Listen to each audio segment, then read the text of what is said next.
მოგესალმებით ვირფასო ტელემაყურებლებო ეთერშია ხოლმე გადაცემა ალტერნატიული ხედვა. დღეს ჩვენ ვისაუბრებთ მსოფლიოში მიმდინარე გეოპოლიტიკურ პროცესებზე და რა თქმა უნდა ვისაუბრებთ საქართველოზე, გამომდინარე იქიდან რომ ჩვენთვის ეს ყველაფერი მნიშვნელოვანი და საინტერესო არის ჩვენი ქვეყნის ჭრილში და ჩვენი გადაცემის დღევანდელი გადაცემის სტუმრები არიან ვახტანგ მეგრელიშვილი, პარტია გირჩი და შოთა მარტინენკო, პარტია კონსერვატორები საქართველოსთვის მადლობა მობრძანებისთვის.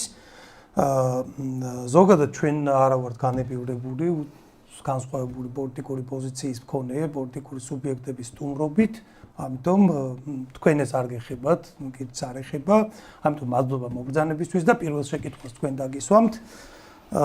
ზოგადად ითვლება ადამიანების მნიშვნელოვანი ნაწილი თვლის, რომ სოფლიო იცვლება. განსაკუთრებით ტრამპის გაპრეზიდენტების შემდეგ როგორც განვითარდა მოვლენები, იგივე ვენესუელა ავიღოთ, ან იგივე ხარ რაც ხდება ახლო აღმოსავლეთში, არის მნიშვნელოვანი პოლიტიკური ცვლილებების გამოვლინება. თუმცა არის ხალხი, რომელიც არ აღიარებს, რომ რამე იცვლება, რომ საერთოდ ცვლილებები არის ერთი უწყვეტი პროცესი და ეს არ არის რაღაცა ძირეული გარდაქმნა. თქვენ თვლით თუ არა, რომ სოფლიო იცვლება, ან უკვე შეიცვალა და ზოგადად რა შეცვალა ტრამპის მოსვლამ და რა შეცვალა იმან, რაც ეხა ვითარდება ახლო აღმოსავლეთში. მოგესალმებით, დიდი მადლობა მოწვევისთვის. საინტერესო თემაც არის და დისკუსიებისაც მართალი ხართ თუ არა ვართ დიდად განებივრებული. და მივესალმებით თქვენს მაყურებელს, რაც თავარია. ესე იგი, თქვენ შეკითხვაზე რო გიპასუხოთ, ბუნებრივია, რომ სოფლიო და სამყარო სულ იცვლება, თუ რამე არის დამახასიათებელი სამყაროსთვის, ეს არის ცვლილება და ეხლა თანამედროვე ეტაპზე კი ალბათ ისეთი კალეიდოსკოპური სიჩქარით იცვლება, რომ რაც კაცობრიობის ისტორიაში არასოდეს არ მომხდარა. ამ შემთხვევაში გულისხმობ არა უბრალოდ რაღაცა საგარეო ურთიერთობებს, არამედ საერთოდ კაცობრიობის ტექნოლოგიური რევოლუციის წინ ყოფნას და ძალიან ბევრი რამე თუნდაც, იმიტომ რომ დღევანდელი ბავშვები, დღევანდელი ახალგაზრდა თაობა ის საერთოდ სხვა საინფორმაციო სივრცეში გაიზრდება კიდევ და სხვა ტექნოლოგიები იქნება მათთვის ხელმისაწვდომი, ალბათ კიდევ უფრო დაჩქარდება სოფლიოს ცვლილება და სამყაროს ცვლილება. ცხადია გეთანხმებით იმაში, რომ რაც მეორე მსოფლიო ომის მერე რაღაცნაირად საერთაშორისო წესრიგი ჩამოყალიბდა და ჩვენ რაღაცნაირად მიჩვეულები ვიყავით, მით უმეტეს ჩვენ მასში არ მონაწილეობდით, როგორც რაღაც მოთამაშე პირიქით ჩვენ გვინდოდა რომ რაღაც ადგილი დაგვეკავებინა ამაში, ამ მსოფლიო წესრიგში. დღეს ცხადია, რომ ჩვენ უნდა დავაკვირდეთ და ბევრად უფრო მეტი კონცენტრაცია ჩემი აზრით უნდა გავაკეთოთ საკუთარ შიდა ცვლილებებზე და საკუთარ თავზე, იმიტომ რომ საგარეო პოლიტიკა საბოლოო ჯამში არ არის ფოტოს ვისთან გადავიღებთ, ან რომელს დაუმეგობრდებით და ხელს ჩამოვართვებთ და ასე შემდეგ, არამედ არის ვისთან გვინდა რომ ავაწყოთ ეკონომიკური ურთიერთობა უსაფრთხოების სისტემაში, სად ვიღოთ მონაწილეობა, მით უმეტეს თუ ეს კიდევ უფრო სწრაფად იცვლება, რომ ჩვენც ვიყოთ ცოცხალი, პოლიტიკურად ცოცხალი საზოგადოება, რომელსაც თუნდაც ეს დებატები, რაც თქვენ თქვით, რომ იშვიათია, ეს იშვიათი კი არ არის ყოველდღიური დამახასიათებელი, ეს დებატები რატო გინდა? მხოლოდ იმიტომ კი არა, რომ ვიღაცას თავი მოაწონო. არამედ იმიტომ, რომ რაღაცნაირად ჭეშმარიტებას ეძებდე და ასე თუ ისე პულსზე გედოს იმ ცვლილებების ხელი, რომელიც ხდება სამყაროში. ხო, და მგონია, რომ კი, რა თქმა უნდა, გეთანხმებით იმაზე, რომ იცვლება და ალბათ მომავალში მე ვილაპარაკებთ ჩვენი როლი როგორია ამაზე და ასე შემდეგ. კი, აი ტრამპის მოსვლა რას ნიშნავს? ტრამპის მოსვლა ძალიან დიდი ცვლილება იყო, მიუხედავად იმისა, რომ ჩვეულებრივ სხვადასხვა მოლოდინები ჰქონდა, ეს რაც დამტკიცდა არის ის, რომ ეს არის არაპროგნოზირებადი ადამიანი, რომლის ძირითადი ნაბიჯები არის სწორი მიმართულებით, ჩემი აზრით გადადგმული.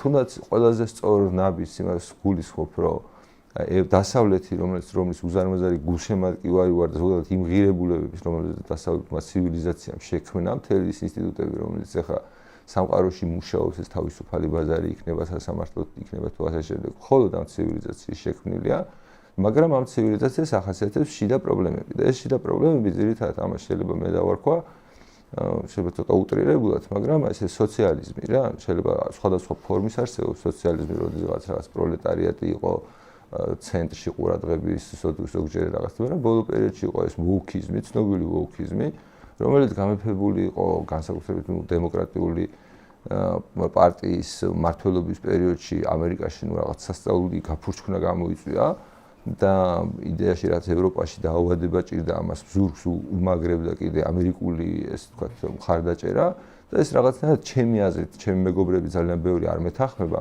ამ მოსაზრებაში და ისინი ფიქრობენ, რომ ტრამპის ზოგადად ასეთი იქცევა შეიძლება რეაქციული ძალების გაძლიერების საბაბი გახდეს, მაგრამ ის რომ რაღაცა გაგებით რაღაც მომენტში უცბად გაწყდა რა ეს რაღაცნაირი ჯაჭვი, როდესაც თანამედროვე სოციალისტები ფაქტობრივად ადამიანის ცხოვრების ძალიან ბევრ სფეროში აღწევდნენ დაწყებული იქიდან რომ არცი ადამიანების კონტროლი მიმდინარეობდა Facebook-ზე იქნებოდა თუ სოციალურ ქსელებში გამოთქმული აზრის სიტყვა იფილტრებოდა დამთავრებული იმით რომ ქალის და კაცის რაღაცა საერთო სპორტი ანუ ეს გამოხატულება იყო კაცობრიობის მაგრამ საბოლოო ჯამში იდეა მდგომარეობდა იმაში რომ ტრადიციული წესრიგი არ არის სწორი ეს ჩვენ უნდა დავანგრიოთ და ახალი რაღაც უნდა ავაშენოთ და ეს ზუსტად ამას დაუპირისპირდა ეს ტრამპის პოლიტიკა და მიუხედავად იმ ფორმებისა რომელიც ჩვენთვის ან მოსაწონია ან არ არის მოსაწონი ეს გემოვნების საკითხი უფროა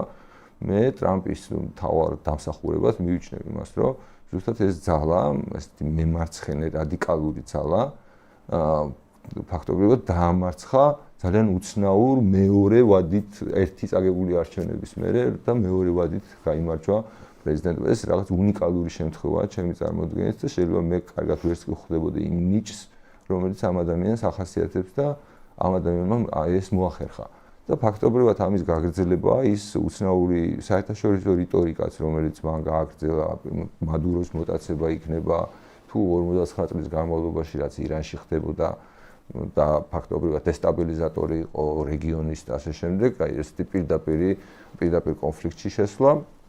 ცხადია მე ძალიან ბევრი რამე არ ვიცი და უბრალოდ არ ვიცი როგორ დამთავრდება ეს განწირული სულისკვეთება, ეს ამ ცვლილებების, მაგრამ ძალიან გულშემატკივრობ იმას, რომ დასავლური სამყარო ახლიდან გადალაგდეს და დაუბრუნდეს თავის ნამდვილ ღირებულებებს. კი ბატონო, შოთა რაში მდგომარეობს ცვლილება? ვინც თანხმდებით, რომ მსოფლიო იცვლება და იცვლება არის ერთი უწყვეტი პროცესი, მაგრამ არის ხოლმე ცვლილება, რომელიც არის რაღაცა დინების ლოგიკაში და არის ცვლილება ძირეული, როცა რაღაცა მყისიერად საერთოდ სხვაგვარი გახდება. ვინც თანხმდებით, რომ მსოფლიო ახლა განიცდის რაღაცა უპრეცედენტო ცვლილებას, ახალი მსოფლიო წესრიგი რაში მდგომარეობს, იმიტომ რომ შეიძლება თანხმდებოდეთ, რომ იცვლება, მაგრამ ყველა სხვადასხვანაირად ესმოდეს. რაში მდგომარეობს ეს ცვლილება? კი, სოფლიო რო იცვლება, მაგაზე ყველა თანხმდება და მნიშვნელოვანია სწორად გავიგოთ რაში იცვლება, იმიტომ რომ ეხლა ცვლილება შეიძლება ყოველთვის ხდება, უბრალოდ რა იცვლება, აი ქრისტიანობა შემოდის ქვეყანაში, ისლამი შემოდის თუ მონღოლები მოდიან, ხო, მაგას დიდი მნიშვნელობა აქვს. ანუ რა ცვლილებასთან გვაქვს საქმე, იმის გასაგებად შემდგომ რა გველის და რა გამოწვევების წინაშე დავდგებით. იმ კონტექსტში აი თქვათ, რაც ვახომ თქვა, ამ კონტექსტში რომ აი ნიშნულოვანია ჩვენ შიგნით გადავწყვიტოთ რა გვინდა. მაგ კონტექსტში რომ ჩამოვაყალიბოთ, სინამდვილეში ეს ძალიან გრანდიოზული ცვლილებები ერთ ფორმულად რო დავიყვანოთ, ცვლის იმას, რომ დაამთავრდა ეპოქა, როცა ჩვენ იმაზე უნდა გვეფიქროთ, ჩვენ რა გვინდა. იმიტომ რომ მაგას ნაკლები მნიშვნელობა ექნება და ეხლა არის გასარკვევი რა შეგვიძლია და რისი შანსი გვაქვს. აი მაგალითად ეხლა მახსენდება ალბათ ერთი 2006 წელი, 5 თუ 7 წელი, აი ეგ პერიოდი იყო ბენდუქიძე ერთ-ერთ გადაცემაში ამბობდა და აი ეგ ნათქვამი ფორმულირება, ქრესტომათიული აღწერა იმისა, რა წარმოდგენები იყო მანამდე, რომ ლიბერალური გლობალიზმი მთელი მსოფლიოსთვის არის უალტერნატივო და ერთადერთი შანსი, რომ ლიბერალური გლობალიზმი გააჩეროს მსოფლიო ქვეყნებში გავრცელება, გაჩერდეს, არის რაღაც ჩრდილოეთ კორეასავით უნდა ჩაიკეტო. და მაშინვე ჩემთვის გაუგებარი იყო ეგეთი რაღაცა არანაირად შეიძლება შეეროდეს.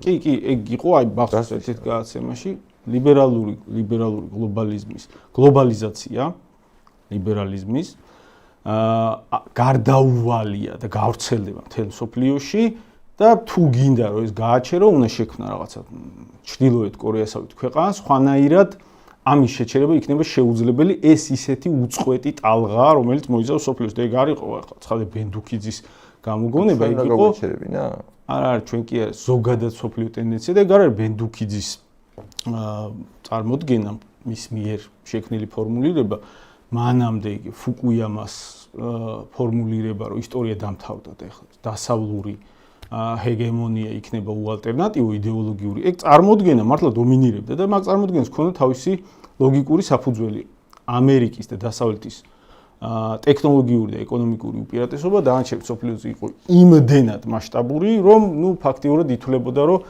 ალტერნატივა ამის გავრცელებას აღარ ექნებოდა. უბრალოდ ეხა თვალსა და ხელშუა ბოლო პერიოდში რა შეიცვალა თვალსა და ხელშუა ჩვენ ნახეთ ყველა იმ წარმოდგენის ფაქტობრივი ნგრევა რომელიც დასავლური ჰეგემონიის და დასავლური საერთაშორისო წესრიგის საფუძველს წარმოადგენდა. მაგალითად იგივე 2022 წლის ომმა მანამდე არსებობდა წარმოდგენა რომ იქ რაღაც ვერ გაბედავს რუსეთი და ეს ასე არ ხდება გაბედა.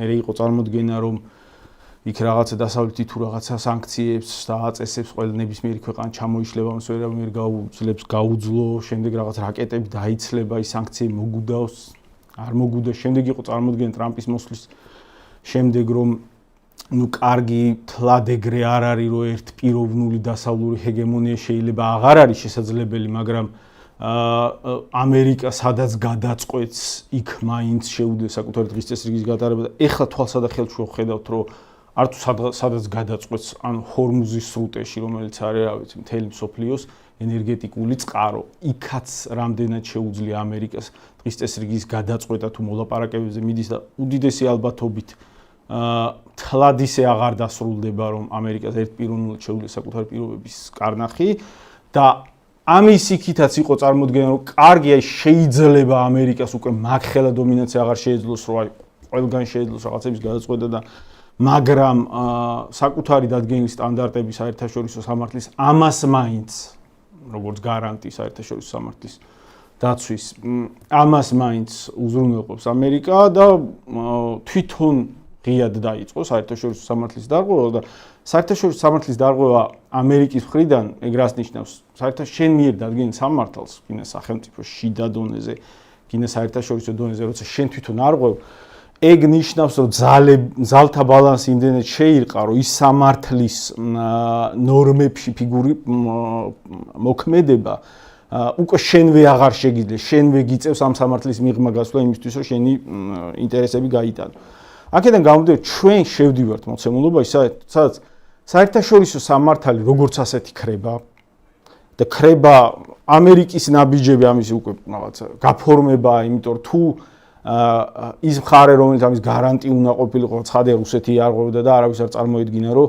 რუსეთი და ჩინეთი იქნებოდა საერთაშორისო სამართლის გარანტი ხო ეგ წარმოდგენა არ არსებობდა მაგრამ თუ უკვე ის მხარე არ ღვევს საერთაშორისო სამართალი ყველას ფეხებზე კიდია რეალურად და სხვები დემონსტრაციულად დაარღვევენ ამას საკუთარი ინტერესების გასატანად თუ ცხადია რომ ამერიკა ანუ რაღაცა გაგებით ირანის ზალის ქვეყანასაც ვეღარ ერევა მაშინ სხვა რეგიონული ან კიდევ უფრო დიდი ძალის ქვეყნები საკუთარ სამეზობლოში მაინც თვითონ დაადგენენ დღის წესრიგს და ამ პირობებში რეალობა სადაც ჩვენაირ პატარა ქვეყნებს საერთაშორისო სამართლით განსაზღვრული ქონათ რაღაც უფლებები რომელზეც ჩვენ შეგვიძლია წარმოდგენა ქონა რომ შეგვიძლია გველაპარაკა ისა წერია და ჩვენ გვაქვს აი ამის უფლება და ამ უფლების ფარგლებში ჩვენ ახლა ჩვენ შიგნით მოვილაპარაკებთ რა გვინდა რა არ გვინდა და ხო არავის არ აქვს უფლება ჩვენის დაგვიშალოს ან არ დაგვიშალოს ამიტომ ჩვენ შიგნით ვიმსჯელთ რა გვინდა რა არ გვინდა და ასე გადავწყვეტ ეგ წარმოდგენა თვალსა და ხელშუა დაიშალა. ამიტომ ეხა ძალიან მნიშვნელოვანია ჩვენ აი მაგალითად რატო ვლაპარაკობთ არაპოპულარულ რაღაცებს. ხალხს არ სიამოვნებს არაპოპულარულ რაღაცების მოსმენა. ხო, პესიმისტური ვერსიის მოსმენა საერთაშორისო პოლიტიკაზე, ან მაგალითად იმის თქმა, რომ აი ჩვენი გადასაწყვეტი მთლად კი არ იქნება რა საერთაშორისო პოლიტიკას გადავწყვეტ. რაღაცეებს დაგვაძალებენ. ან რაღაცეები არ შეგვეძლება. რა თქმა უნდა, არაპოპულარულია და რა თქმა უნდა, მეც არ მინდა რომ ეგრე იყოს. მე მირჩევნია რომ ყველაფერს ჩვენ თვითონ წყვეტეთ. და წყვეტეთ რაღაც ნებისმიერ არჩევანებს, არ ვიცი, რა გირჩევნია, პროავსტრალიელობა ხო არ გირჩევნია რაღაცა, მოდი იაპონიასთან შევკრათ სტრატეგიული კავშირი და რაც გვინდა ისა ვირჩიოთ ხოლმე, მაგრამ ობიექტური რეალობა კარნახობს იმას, რომ რაღაცეები, სვლები, რომლებიც აქამდე უსაფრთხო გვეგონა, რომლებიც გვეგონა რაღაცა თავისთავადად ჩვენს უფლებად არსებული, მთლად ეგრე აღარ არის და დადგა რეალობა, სადაც საბოლოო ჯამში ჩვენი ზომის ქვეყანა შეიძლება რამდენიმე რაკეტით დაგვიწყონ იმის კარნახი, შენ ახლა ამას წვეთ, ამას თუ წვეთ, მაშინ ჩვენი პასუხი იქნება ხისტი. აქედან გამომდინარე, ძალიან მნიშვნელოვანი ჩვენ რაც გონია, შიდა დისკუსია უნდა მიდიოდეს იმაზე, რომ შეიცვალა, წავიდა დრო, სადაც უბრალოდ შიგნით რას მოვილაპარაკებთ, ამით იწყდება მხოლოდ საერთაშორისო ურთიერთობებში რა შეგვეძლება, ობიექტურ ძალიან სახიფათო წინაღობების წინაშე ვდგებით და ამ წინაღობების არ გათვალისწინება იქნება სრულიად შეუძლებელი. შეიძლება სუიციდური შედეგებამდე მიგვიყვანოს. ამაზე მსჯელობა მე მიმაჩნია, რომ ეს არ არის უბრალოდ რაღაცა კამათის მოგების დებატების რაღაცა დებატებში ეფექტურად ოპერირების საკითხი, არამედ ეს არის საკითხი, რომელიც სასიცოცხლოდ მნიშვნელოვანია ჩვენი ქვეყნისთვის, ამაზე რეალური საუბარი მიდიოდეს და რეალური გარკვევის ცდელობა იყოს, სიმართლე რომელია, თან მით უმეტეს იმ პირობებში, როცა ეს სიმართლე, რომელსაც მე ვლაპარაკობ, იმდენად ალტერნატივო და აშკარა ხდება, რომ თანდათან ყველასთვის ცხადი გახდება, უბრალოდ ძალიან გვიან არ უნდა გახდეს ეს ხალხისთვის. კი ბატონო, ბატონ ვახტანგ, თქვენ ბრძანეთ, რომ დასავლური ღირებულებების გულშემატკივარი ბრძანდებით. კი ბატონო, არც ჩვენ არ აქვს არაფერს საწინააღმდეგო. სხვა ღირებულებები არ არსებობს. ხო, კი ბატონო. მაგაში ხო, სუბიექტური აზრია, კი ბატონო. ის რაცაც შეერთებული შტატები, აი ტრამპის ამერიკა რასაც აკეთებს, ანუ რა ფორმითაც მოქმედებს ის საერთაშორისო ასპარეზზე, მაგალითად ვენესუელა ავიღოთ, ესე იგი შევიდნენ მოკიდეს ხელი პრეზიდენტს, იყო დემოკრატიული თუ არ იყო პრეზიდენტი და ადამიანი გაქრა. სხვათა შორის აი საქართველოში სოციალური ქსელები კარგად აჩვენებს პროდასავლური საზოგადოების აქტიური პროდასავლური საზოგადოების რაღაც ნაწილს ეს ენიშნა, რომ ამერიკა მოახდინა ძალის დემონსტრირება, შესაბამისად ეს შეიძლება იყოს რუსეთისთვის სიგნალი და ამას კონდეს რუსეთისთვის შემაკავებელი ანუ ესკალაციის პრევენციის ეფექტი. აი თქვენ როგორ გებულობთ აი ამ ყველაფერს, რასაც ტრამპი აკეთებს ამ ძალის დემონსტრირებას, აი მაგალითად რუსეთისთვის ეს არის სიგნალი, რომ არადემოკრატიული ნაბიჯები არ უნდა გადადგას, თუ პირიქით რუსეთისთვის არის სიგნალი, რომ ზუსტად იგივე ტიპის მოქმედებების უფლება მიეცა მას, გამომდინარე იქიდან, რომ მეორე დიდი მოთამაშე ამას აკეთებს. მოდი იცით რა მინდა, აი ჩვენ რო რაღაცნაირად აი არ გაგვექცეს და რაღაც ისეთ რაღაცა, მოდი აი ჩვენ ვინ ვართ საერთოდ ის თქვათ რა, რომ აი ჩვენ თითქოს ისე ვლაპარაკობთ, მაგრამ ჩვენ რაღაც განყენებული რაღაცა ვართ და ვიღაცა რაღაცას დაგვიშლის, რაღაცა აი რასაც ეხლა შეთა ლაპარაკობდა რა, რომ ჩვენო ვერ გადავწყვეტ. გეგონება როდისმე წვეტდით. ანუ რაც დამოუკიდებლობა მოვიპოვეთ. ჩვენი ტერიტორიები ოკუპირებულია ამ პერიოდის განმავლობაში. ანუ არის რაღაცა სახელმწიფოები, რომლებიც ჩვენს სუვერენიტეტს პატივს არასოდეს არ სცემდა. ეს სახელმწიფოები ფაქტობრივად არიან დამახასიათებელი ამ სახელმწიფოებში არის ავტორიტარიზმი, მაგრამ ეს სახელმწიფოები რამე სხვა ცივილიზაციის ნაწილი კი არ არის. რუსეთშიც ისეთივე ბაზარია, ოღონდ მახინჯი ფორმით, დასავლური ბაზარია, მახინჯი ფორმით. უბრალოდ იქ არ არის ძალაუფლების გამაწონასწორებელი მექანიზმები. მე არ მინდა რომ თქვენ გამომიყვანოთ, გეგონება მე რომელიღაც ქვეყნის რაღაცა დამცველი, მე მინდა საქართველოს კეთილდღეობა და მე მინდა აი ამ დომხალში, რომელშიც ამერიკელები თვითონ ვერ გარკვეულან, თქვენ ალბათ ძალიან ბევრ პოლიტიკურ პოდკასტ და ასეთ რაღაცას ადევნებთ თავს და თელ დასავლურ სამყაროში მსჯელობა და საუბარი მიდის, რომ ჩვენ თავს რა ხდება. ანუ ის კი არა რომ ვინმე მე გიცის. არამედ აი ის პროცესი, ეცეყარ თქვენ ძალიან ცვლილების პროცესიო, რაში მდგომარეობსო, ამ ცვლილების პროცესს ყველა დიდის ინტერესით აკვირდება. უბრალოდ მე რა მინდა რომ გავმიჯნოთ, იცით რომ ჩვენ გეგონება რომელიღაც მხარეს კი არ ვერჩით.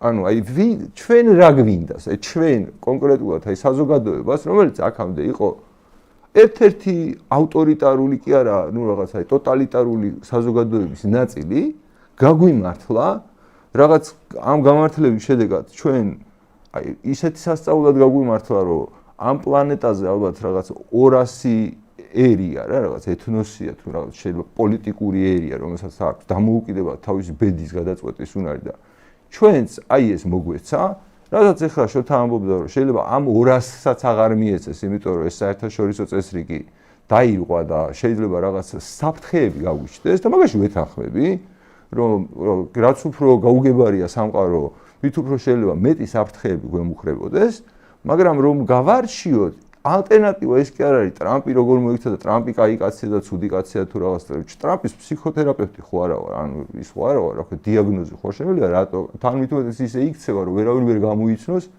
ამ ადამიანის რეალური მოტივები რას და როგორ აკეთებს რა.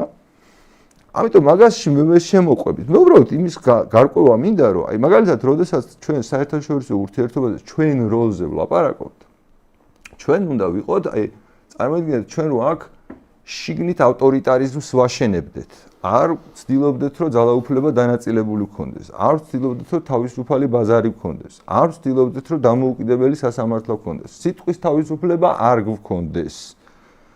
კიდე რა ვიცი რა არის დამახასიათებელი დასავლური ცივილიზაციისთვის, რაზეც ეს ყველაფერი შეიქმნა, ხო? აი ეს ყველაფერი არ გქონდეს. მაშინ აი ჩვენ სინამდვილეში ხო რა ვიცი ირანისგან, ან ჩრდილო კორეისგან, ან ასეთი ტოტალიტარული საზოგადოებისგან, ხო არაფერი არ განგვასხოვებს.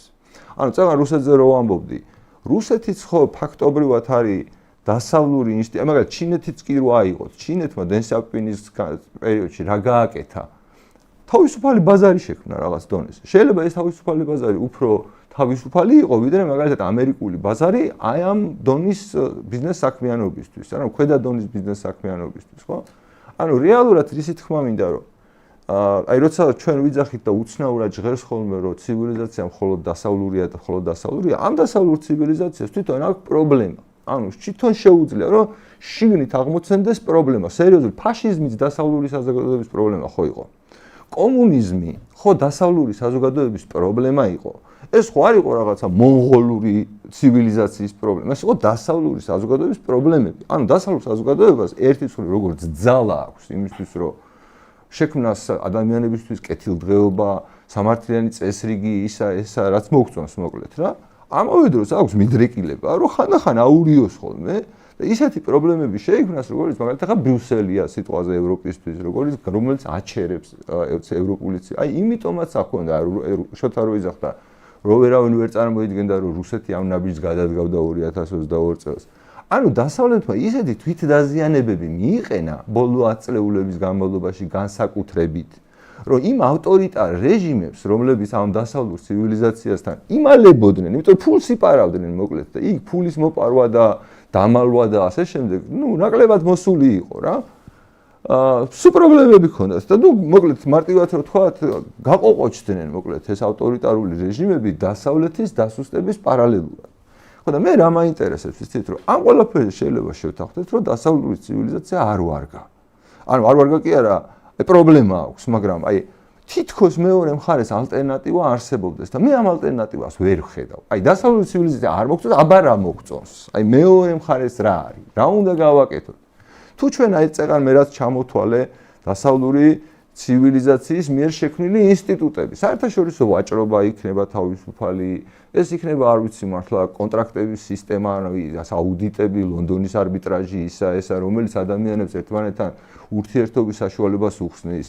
ეს რაღაცა გეოგრაფიული კი არ არის, კაცო, დასავლური ცივილიზაცია გეოგრაფია ხო არ არის. დასავლური ცივილიზაცია თავის დროზე იაპონიამ გადაიღო და იაპონია დღეს როგორც დასავლური ცივილიზაცია ისე ფუნქციონირებს, როგორც ყველაზე აღმოსავლური ქვეყანა გეოგრაფიულად. იქვე სამხრეთ კორეა ანალოგიურია და მაშინ როდესაც ჩრდილო კორეა, ანუ არის ამისი 180 გრადუსით საპირისპირო იდეოლოგია ერთი კაცის კულტია, ხოსია.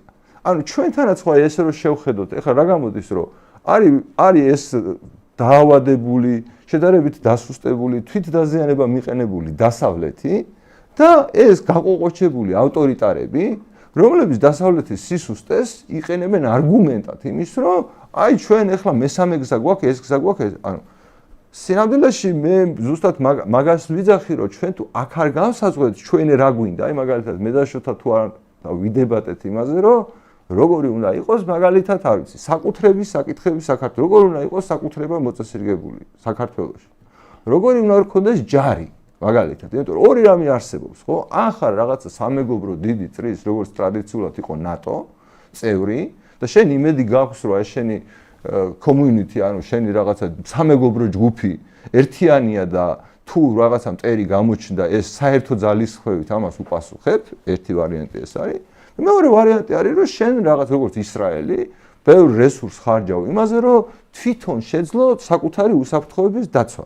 ჩვენ ამ წუთში ვართ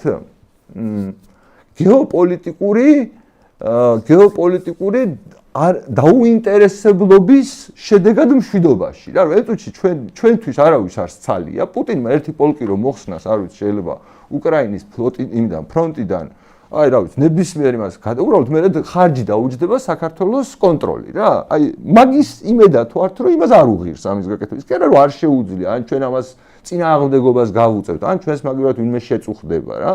ამიტომ ვიძახი რომ ჩვენ მეთქი შიგნით უნდა განსაზღვროთ რომ რა არის ის ჩვენი მიმართულება, იმიტომ რომ ეს წუთში ვერ განსაზღვროთ. ანუ ჩვენ ჯერ უნდა დავიწყოთ ამის გაკეთება და როცა დავიწყებთ ამის გაკეთებას, მე მაგალითად გამოჩნდება დასავლეთშიც ის ხალხი რომელიც ჩვენს ძალისხმევას ქვეყნის შიგნით სწორად დააფასებს, რომ ჩვენ მართლა არ ვიცი, აგერ სასამართლოს ვაშენებთ, აგერ ჩვენ სიტყვის თავისუფლება გვაქვს, აგერ ჩვენ ეკონომიკური განვითარებით წინ მივდივართ და რაღაც კარგად ვითარდებით, იმიტომ რომ ამას ვიყენებთ.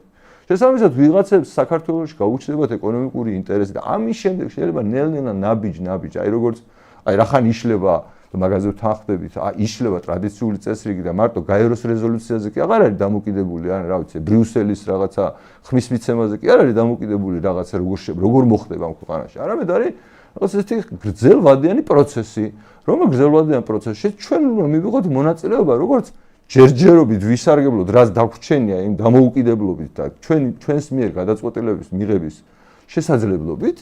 და ავირჩიოთ, რომ რა ღირებულებებზე ვაშენებთ ამ ქვეყანას და ამის შემდეგ გახდება შესაძლებელი, რომ აღმოვაჩინოთ იმ სამყაროში ვინ არის, ვინ შეიძლება იყოს ჩვენი, ასე ვთქვათ, მეგობარი და ვინ ჩვენი მოწინააღმდეგე. ვუპასუხებ, აი მთელი პრობლემა არის ეგ დამოკიდებულება სინამდვილეში, რომ ჩვენ წარმოგვიდგენია, რომ ჩვენ უბრალოდ შეგვიძლია ავირჩიოთ რაღაცა მხარე და ჩვენ ისღა დაგვრჩენია რაღაცა მოსაწონი მხარე ავირჩიოთ და დანარჩენი მე ყველაფერი დაალაგდება. პრობლემა რაშია? ჩვენ განსაზღვროთ მხარე როგორ ნავირჩიოთ? მე არ მithქვი მხარე ავირჩიოთ. მხარე რომელიც ჩვენი მეგობარი იქნება. არა, მე ვთქვი, აქ ავირჩიოთ მეთქი, როგორ კი, აქ ავირჩიოთ როგორი ფასეულობები, ვისი მსგავსი ფასეულობები გვინა და მე ამის საფუძველზე ვიღაცა ჩვენი მეგობარი გახდეს, რომელიც თან დაგვიცავს.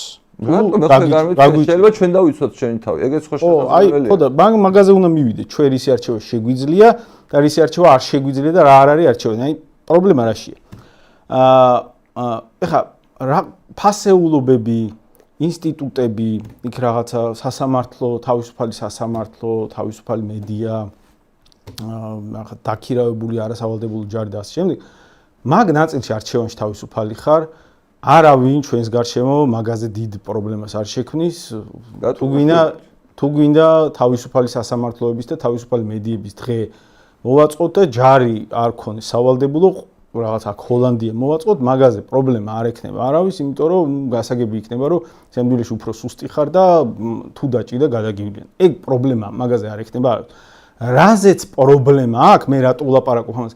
რაზე ექნება შეიძლება ჩვენ სამეზობლოში არსებულ ქვეყნებს ისეთი პრობლემა, რომ შეიძლება ამის პასუხად პირდაპირ დარტყმა წამოვიდეს, ეგ გასაგებია, ვიღაცას ხომ არ ცდილობ ისეთ საერთაშორისო ურთიერთობებში დაუკავშირდე, რომ აი უხეშად რო ვთქვათ, მაგალითად თქვენი პარტიის წარმომადგენლებს უთქვიეთ ეგ ფრაზა, აი ტელეფონზე შეგვიძლია დაურეკოთ და ვიღაცა დაგვეხმაროს, ხო? ან მარტივად ნატოს წევრობა, რაღაცა სამხედრო ალიანსის ფორმა. რა მარტივად, კაცო, მეგობრები ხო გვინდა? ხო და მეგობრები იმ ფორმის, რომელიც გარკვეულ სამხედრო ალიანსს გულისხმობს, დეკლარირებულად გარკვეულია ეგ, რომ მაგაზე გვირტყავენ. ან ჩვენ რამე საკამათო კი არა გვაქვს ამაზე. რამე სავარაუდო კი არა გვაქვს, კაცო. პირდაპირ ეგრე დგას საკითხი. შენ ეგრეთი მეგობრები გინდა, რომ მე თუ რაღაცა პრეტენზია მექნა შენთან, შენ ტელეფონზე ურეკავ და პოტენციურად შეიძლება დაგიხმარო? რო გამარკვი, ანუ ვის გულისხმობ? აი მაგალითად რა მოხდეს რუსეთი რო დაგვესწრას? რუსეთი ეგრე აყენებს პირდაპირ საკითხს. აი მოდი უბრალოდ რუსეთი ეგრე აყენებს პირდაპირ საკითხს. რეპლიკის ანუ ეგ რამე სათულ კი არ არის კაცო. ეგრე დგას პირდაპირ დეკლარირებულად, როგორ და ნატოში თუ შედიხარ, ან ვინმესთან ისეთ სამოკავშირე ურთიერთობაში შედიხარ, რომ მე მაგისგან საფრთხეს ხედავ, გირტყავ. და ამ კითხვაზე პასუხი უნდა გავცეთ ჩვენ. ეს კითხვა დადგება. ხო და აი ჩვენ რაღაცები შეგვიძლია ისრაელის გავსვათ, ხო და მანდ ამბობ რომ აი სწორად მესმის მე რომ აი წარმოიდგინე რომ ჩვენ რომ სტრატეგიული ისეთი შეთანხმება ქონდეს ამერიკასთან როგორც თქვა ისრაელს აქვს და ეხლა რაც ირანში ხდება ისრაელი და ამერიკა მანდ ერთ შეცდომას უშვებ. ნახე მე კი არ ვამბობ. ხო? რუსეთი აყენებს. არა, რო აყენებს, მაგრამ აი ჩვენ როგორ მოიქცევ. არა, არ აყენებს. არა, ჯერჯერობით რა ვიცი რუსეთი ესეთი საკითხი პირდაპირ საქართველოს მიმართ დააკეთა. ხო, ეგ ხო უნდა ვიცოდეთ. ჯერ ეს უნდა გავერკვიოთ. მე უნდა გავარკვიოთ ამის იქით ჩვენ როგორ უნდა მოვიქცეთ. მაგრამ ჯერ ის უნდა გავერკვიოთ. რუსეთი აყენებს თუ არა საკითხს ისე რომ ნატოში თუ შედიხარ გირტყავ. ასეთი საბაბი მართლა დაასახელა უკრაინასთან მიმართებაში. ხო, რა თქმა უნდა, ამას არ უნდა მსჯელობა, ეს არის გარკვეული ფაქტი. არა, ხო, მაგრამ ეს შეიძლება საბაბი იყო და რეალური მიზეზი ეგ არ ყოფილა. არა, ამის გამო რომ ყველა ვარიანტში დაგარტყავს, თუ რეალური მიზეზი კიდევ უფრო ნაკლები იყო და დაარტყა, ამის გამო რომ მით უმეტეს დაგარტყავს, ეგ გარკვეულია. ამიტომ აქ ჩვენ რაღაცეებზე ისეთზე ვიკამათოთ, რაც გარკვეულია, მოდი ვიმსჯელოთ ნატოში ხომ არ შეგვიძლია მაინც გავძვრეთ. ხო, ეგ გარკვეულია, არა, როგორც კი რეალური საუბარი წავა ნატოში ინტეგრაციაზე, აქ ტანკებით ინტერვენციაც არ დაჭირდებათ. პირდაპირ ჩვეულებრივად რაკეტას დაარტყავენ, ბუნკერი არა. პრიბალტიკა არის ნატოში. არა, პრიბალტიკა არის ნატოში, რაღაც სხვა კონტექსტები არსებობდა, რაღაც სხვა პერიოდები არსებობდა, როცა რუსეთს რაღაცა არ შეეძლო, მეტიც ვიღაცა იტყვის, ფინეთი რატო შევიდა, რაღაც მომენტში უნდა ნატოში. თვითონ იყო პერიოდი, როცა რუსეთს ნატოში მინდაო. ერთ წამი. აი რატო ურევთ? ეხლა ჩვენ ვცდილობთ რაღაც ხალხი დავაბნიოთ. ნახე, არა ვისარ დავაბნიოთ. ხო და აი რო არ დავაბნიოთ, უნდა გავერკვეთ. ხო, იგონაში გავერკვეთ, აბა. ჩვენ რო ვლაპარაკობთ, რომ პრიბალტიკა ხომ არის ნატოში. ხო. და ესე იგი რაღაცა ფინეთი ხო შევიდა ნატოში, მაგითი მაყურებელს ვეუბნებით, შემდეგ დამაბნეველ ფრაზას. ხომ არ შეგვიძლია ჩვენს გავძვრეთ.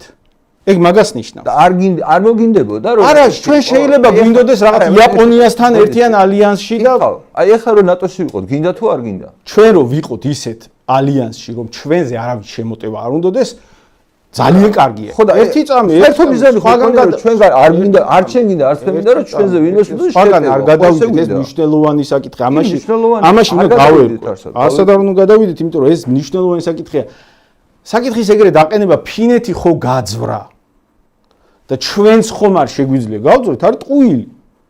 ეხლა მე არ ვამბობ რომ შეგნებული ტყუილია, შეიძლება დაბნეულობას აქვს ადგილი, მაგრამ არ არის რეალისტური მსჯელობა. ხო, არ არის. ფინეთი სადაც შევიდა, მანდ ჩვენ არ გვაქვს შანსი. ფინეთი, იმიტომ რომ ფინეთი სხვა მნიშვნელობის ქვეყანაა, სხვა გეოგრაფიული მდებარეობის ქვეყანაა, სხვა ძალის ქვეყანაა და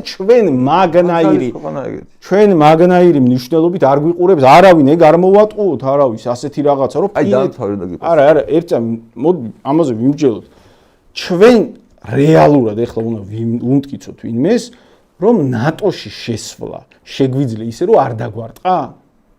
ეგ მაგის ვინმეს უნდა შეეროდეს, ეს თუ კიდე საკამათოა, ეს თუ კიდე სამსჯელოა, ეგ ძალიან ინტენსიური მსჯელობა და დებატები უნდა მიდიოდეს ამაზე, რომ ასეთ დაბნეულობაში არავინ აღარ იყოს, იმიტომ რომ მაგაზე ომი მიდის უზარმაზარ უკრაინაში, რომელსაც ჰქონდა ევროპაში ყველაზე დიდი შეიარაღება და მხოლოდ მაგითი მოახერხა უკრაინამ, რომ აი საწყის ეტაპზე გაძლება შესაძლებელი აღმოჩნდა და ჩვენ მაგის ახლოსაც კი არანაირი შანსი არ გვაქვს და ფინეთის მაგალითი რომ მოყავთ, ფინეთის მაგალითი იყო შესაძლებელი იქიდან გამომდინარე, რომ გაახურებული უკრაინის ომის დროს, როცა რუსეთს არაფრის თავი არ ქონდა და რუსეთისთვის მაგ რეგიონს, მაგ ადგილს ნაკლები გეოპოლიტიკური მნიშვნელობა აქვს ვიდრე უკრაინას, თავის ეთნო, კულტურული გამოწვევების, საფრთხეების, კავკასიაც იგივე კონტექსტშია.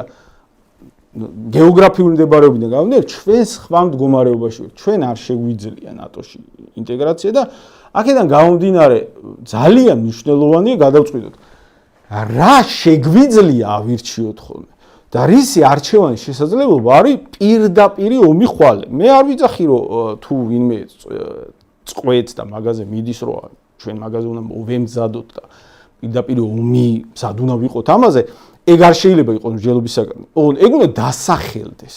მაშინ რომ ასე რაღაცა მოვიტყუოთ და ფინტი გავაკეთოთ და სადღაც შევძრებით, ასეთი მეთოდით შეძრომა კი არ არის რეალისტური, არამედ რეალური მოცემულობა არის შემდეგი. თუ ჩვენ საუბრობთ რაიმე სამხედრო ალიანსზე ქვეყნებთან, რომლებიც სამართლიანად უსამართლოდ როგორც გინდა ჩავთვალოთ, რუსეთის მიერ განიხილება რაღაც გეოპოლიტიკურ საფრთხედ და დეკლარირებულად იძახის, რომ ამის გამო მე თქვენ დაგარტყამთ. ჩვენ არ უნდა მოვატყუოთ ჩვენს მაყურებელს და ჩვენს ამორჩეველს და მოსახლეობას, რომ ეს რაღაცნაირად ისეა შესაძლებელი, რომ ამან ომი არ გამოიწვიოს. ჩვენ ყველას უნდა აუხსნათ, რომ ეს ნაბიჯი გულისხმობს ცალსახა ომს.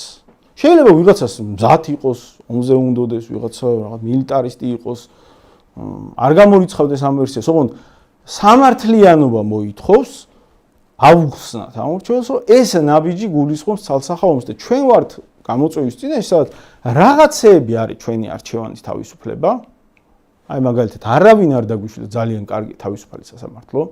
თუ გინდა თავისუფალი სასამართლოები დღეები მოვაწყოთ და რაღაცა ყველა თავისუფალი სასამართლო შეგვიძლია. არავინ არ დაგვიშლის რაღაცთან. თავისუფალი მედიის ქონას, ივესალმები, ეს გიჟური კანონები, რომლებიც მიიღეს ამების გადახედვას და ასე შემდეგ, კარგი ქვეყნის შენებას, როგორც გვინდა, მაგრამ გეოპოლიტიკური არჩევანის, მოკავშირეების არჩევანის ნაწილში სამწუხაროდ დაგვიყენეს მკაფიო პირობა, რომ არჩევანი არ შეიძლება გაკეთდეს, როგორც გვითხრეს მათთვის მიუღებელი მტრული ალიანსების სასარგებლოდ. ამ ალიანსებმა ხაზგასმულად დეკლარირებულად თქვენ საქართველოს მიმართულება ფეხებზე კიდია. იმდენად არავის არ დაუძაბავთ საქართველოს მიმართულების გამო, რომ არათუ რუსეთს არ დაუძაბავთ საქართველოს გამო, აი ივანიშვილს არ დავადებთ სანქციებს. აი მასზე დააყენეს საკითხი. დასავლეთი ხო უნდა ვიღაცებს. თავისუფალი სასამართლო, თავისუფალი მედია, ეს რაღაც დასავლური ღირებულება. აი მაგად გამო ივანიშვილსაც არ დაუძაბავთ არათუ რუსეთს. ეგრე დააყენეს საკითხი და საკითხი დადგა ისე, რომ ნატოს წევრი ქვეყნები, ყველა ძლიერი ქვეყანა როგორც ჩანს, ირანს არ ყოფნის, მისი ძალები იმ ხარისხით რომ გააჩეროს და დანარჩენი ნატოს წევრი ქვეყნები ამერიკას არ უდგებიან გვერდში. საქართველოსთვის ვინმე რამე იომოს, ეგ რაღაცნაირად ძნელი წარმოსადგენია. ამიტომ მნიშვნელოვნად მიმაჩნია განსაზღვროთ რა არის დიაპაზონი, რაც ჩვენ შიგნით შეგვიძლია ომის გარეშე არჩევანები გავაკეთოთ და რა არის დიაპაზონი, რომელზეც ომის გარეშე არჩევანის გაკეთება არ შეგვიძლია, იმ შემთხვევაში კიდევ ის შეიძლება სამჯერო გახდეს ომი გვინა თუ არა, მაგრამ ეგ უნდა განსაზღვროთ. ბატონო, ახლა თქვენ მგზავნით, რომ ჩვენ უნდა შევთანხმდეთ ჯერ შიგნით ჩვენ რა გვინდა და მოგეთანხმებით კი ბატონო, მაგრამ აი ვთქვათ, შევთანხმდით, გავხდით ისეთი სახელმწიფო, როგორც ჩვენ გვინდა და როგორც მიზნად დავისახეთ. მაგრამ ეს არის მაინც სუბიექტური გარემოება. ჩვენ გადავწყვეტეთ, მაგრამ არსებობს ჩვენგან დამოუკიდებელი გარემოებებიც, აი მაგალითად რუსეთის ფაქტორი, რაზეც ახლა შოთა საუბრობდა, რომ რუსეთი თუ დაინახავს, რომ საქართველოს გადაწყვეტილად იღებენ ნატოში, თავს დაგვესხმევა და ახლა ძალთა დისბალანსის გამო ჩვენ ცხადია შანსები არ გვექნება. ამ ობიექტურ გარემოებებზე რას ფიქრობთ და კიდევ ერთი ფინეთი და შვედეთი ახსენეთ, მე თუ სწორად მახსოვს შვედეთი იყო სახელმწიფო რომ ბოლოს მიიღეს ნატო. ფინეთი იყო. თუ ჯერ ფინეთი იყო. არა, ახლა ბოლოს ფინეთი მიიღეს ხო? მე პირიქით მახსოვს. შვედეთი იყო. არა უშავს. გადაამოწმეთ ეგ კომპიუტერი თქვენ გაქვთ. მაგრამ არა აქვს ერთ მნიშვნელობა, ყოველ შემთხვევაში ერთ პერიოდში მოხდა უკრაინის ომის ფონზე.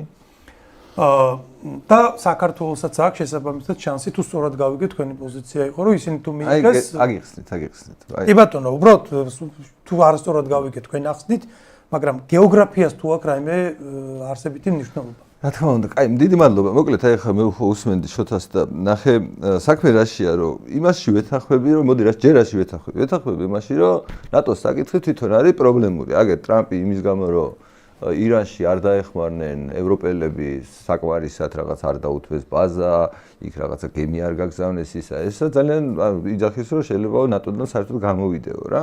მაგაში მდგომარეობს ამ საერთაშორისო ურთიერთობების ის კი არა რომ ის რაღაცა მყარი ორგანიზაცია რომელიც ვიღაცას ებრძვის და იქ რაღაცა ბრძოლის გამო რუსეთი ვიღაც ომს გამოუცხადებს.